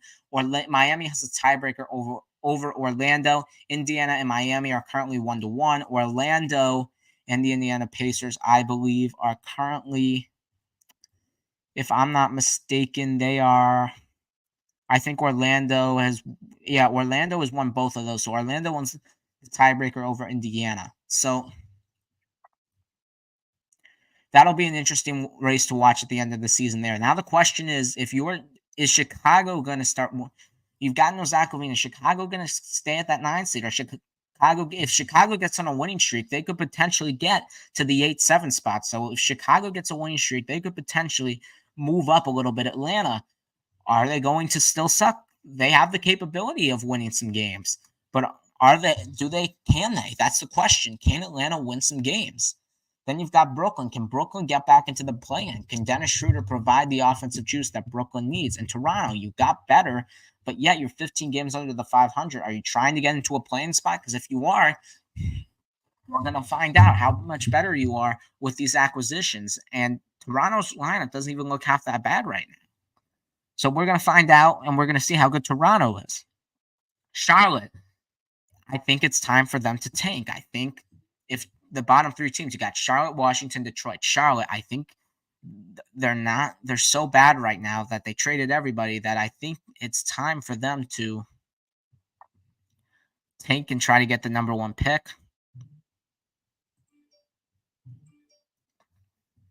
Notification.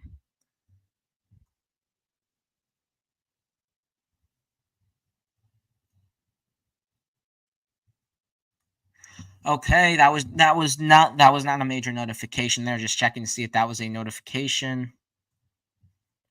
And then now the bottom 3, as I said, Charlotte, Washington, Detroit. Charlotte's gotten so bad. I think they just got to go for the number 1 pick. Washington traded Gafford today for draft capital. Detroit traded everybody today, and they've gotten a little bit worse. I don't know if they'll get that much worse because they got a few decent players that I think will play well for Detroit. So I don't know how worse they'll get, but I think Charlotte's really going to aim for that number 1 pick. Now in the West, clearly second half, 1 through 4, you've got Oklahoma City, Minnesota, Denver, Clippers, all within a half a game of each other for the top 4. That's going to be a race for the number 1 seed and for the number 2 seed because hosting 2 playoff series is huge. So those 4 teams will be in competition to get the number 1 seed. Then you've got like this 5, 6, 7 area here. Phoenix, New Orleans, Sacramento. There's 1 play-in spot and there's 2 playoff spots. Those teams are fighting for those 2 playoff spots. There, I don't think there'll be, I think 1 through 4 will basically be those 4 teams. 5 through 7, there could be teams from that 8, 9, or there could be teams from that 8, 9, like Dallas, LA are currently the 8 and the 9 seeds. Dallas is 1.5 games behind the 7 seed, 2 games behind the 5 and the 6. LA is 3 games behind the 7 and 3.5 behind the 6 and the 5 seed. So if those teams get on winning streaks, they could potentially jump up there. Those 2 teams, Dallas and LA, are trying to jump out of the play-in, but they're currently stuck in the play-in. Now, Utah is currently at 500, Golden State 23-25, and Houston all fighting for that final play-in spot there. Golden State a game behind Utah, and Houston 2 games behind Utah. Those teams are fighting for that final play-in spot. Then the bottom 3, Memphis Grizzlies, Blazers, fighting for that first overall pick there. Warriors did nothing today. Houston did nothing. Utah traded Olynyk and Fontecchio. So Utah got worse. So potentially if Golden State's, I think Golden State will get that last play-in spot.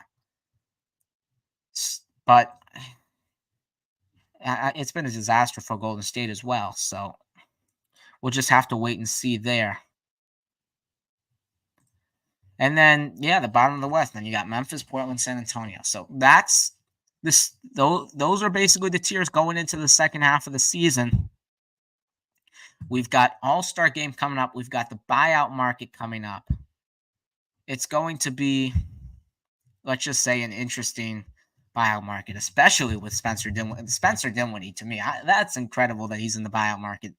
To me, I'm just completely shocked about that. That's exciting. Thaddeus Young may also be in the buyout market. Daniel House Jr. is also in the buyout market. Kyle Lowry will also be in the buyout market. So there's some point guards with Dinwiddie and Lowry that teams could potentially get there. So it's going to be an exciting buyout market. We will talk more about that next week. And then we'll talk about a little bit about the All-Star break preview, my picks for 3-point slam dunk and skills competitions. And then we'll move from there. Then it's the push to the playoffs. And for the playoffs, I'm thinking of doing 2 episodes a week. I don't know if that's going to be official yet, but that's personally what I'm thinking. 2 episodes a week is something that I think I would like to do. So I hope I can do that, depending on how busy I am. 2 episodes a week for the postseason, probably Fridays and Mondays, like Fridays previewing maybe Friday, Tuesday.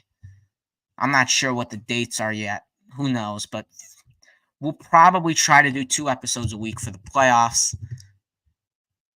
And I mean, I'm excited. Like the season's going by fast. The playoffs are sooner than you think, folks. The playoffs are very, very soon. But I think it is time to wrap it up here on the Take Your Shot podcast. It was a very exciting live show. I'm even though it was like hard to communicate because everything was happening live and it's like you don't even know what to say. It's like it was hard, but I mean, we did it 2.5 hours. I was hoping for 3 because a star player would be traded, but unfortunately that did not happen. But so I'm going to end the show right here. And as always, that is all the time we have for today. Thank you so much for watching the show. And remember, please follow on Spotify, Take Your Shot, on YouTube, Take Your Shot Podcast, and on Instagram at take_your_shot_podcast_. Again, that's at take_your_shot_podcast_. And tell me how you would have taken your shot on these takes. That's all my shots for the week, folks. See you next time. Thank you so much for watching this trade deadline special. We are almost at 2.5 hours, and I am blessed to be here, blessed to be with all of you. This is episode 24. We are getting to episode 25 of the Take Your Shot podcast next week. Big things coming really soon. So again, thank you for sticking it with me for 2.5 hours. I wish there was more, but that's it. That's the trade deadline, and we'll see you next week. Thank you so much, everybody.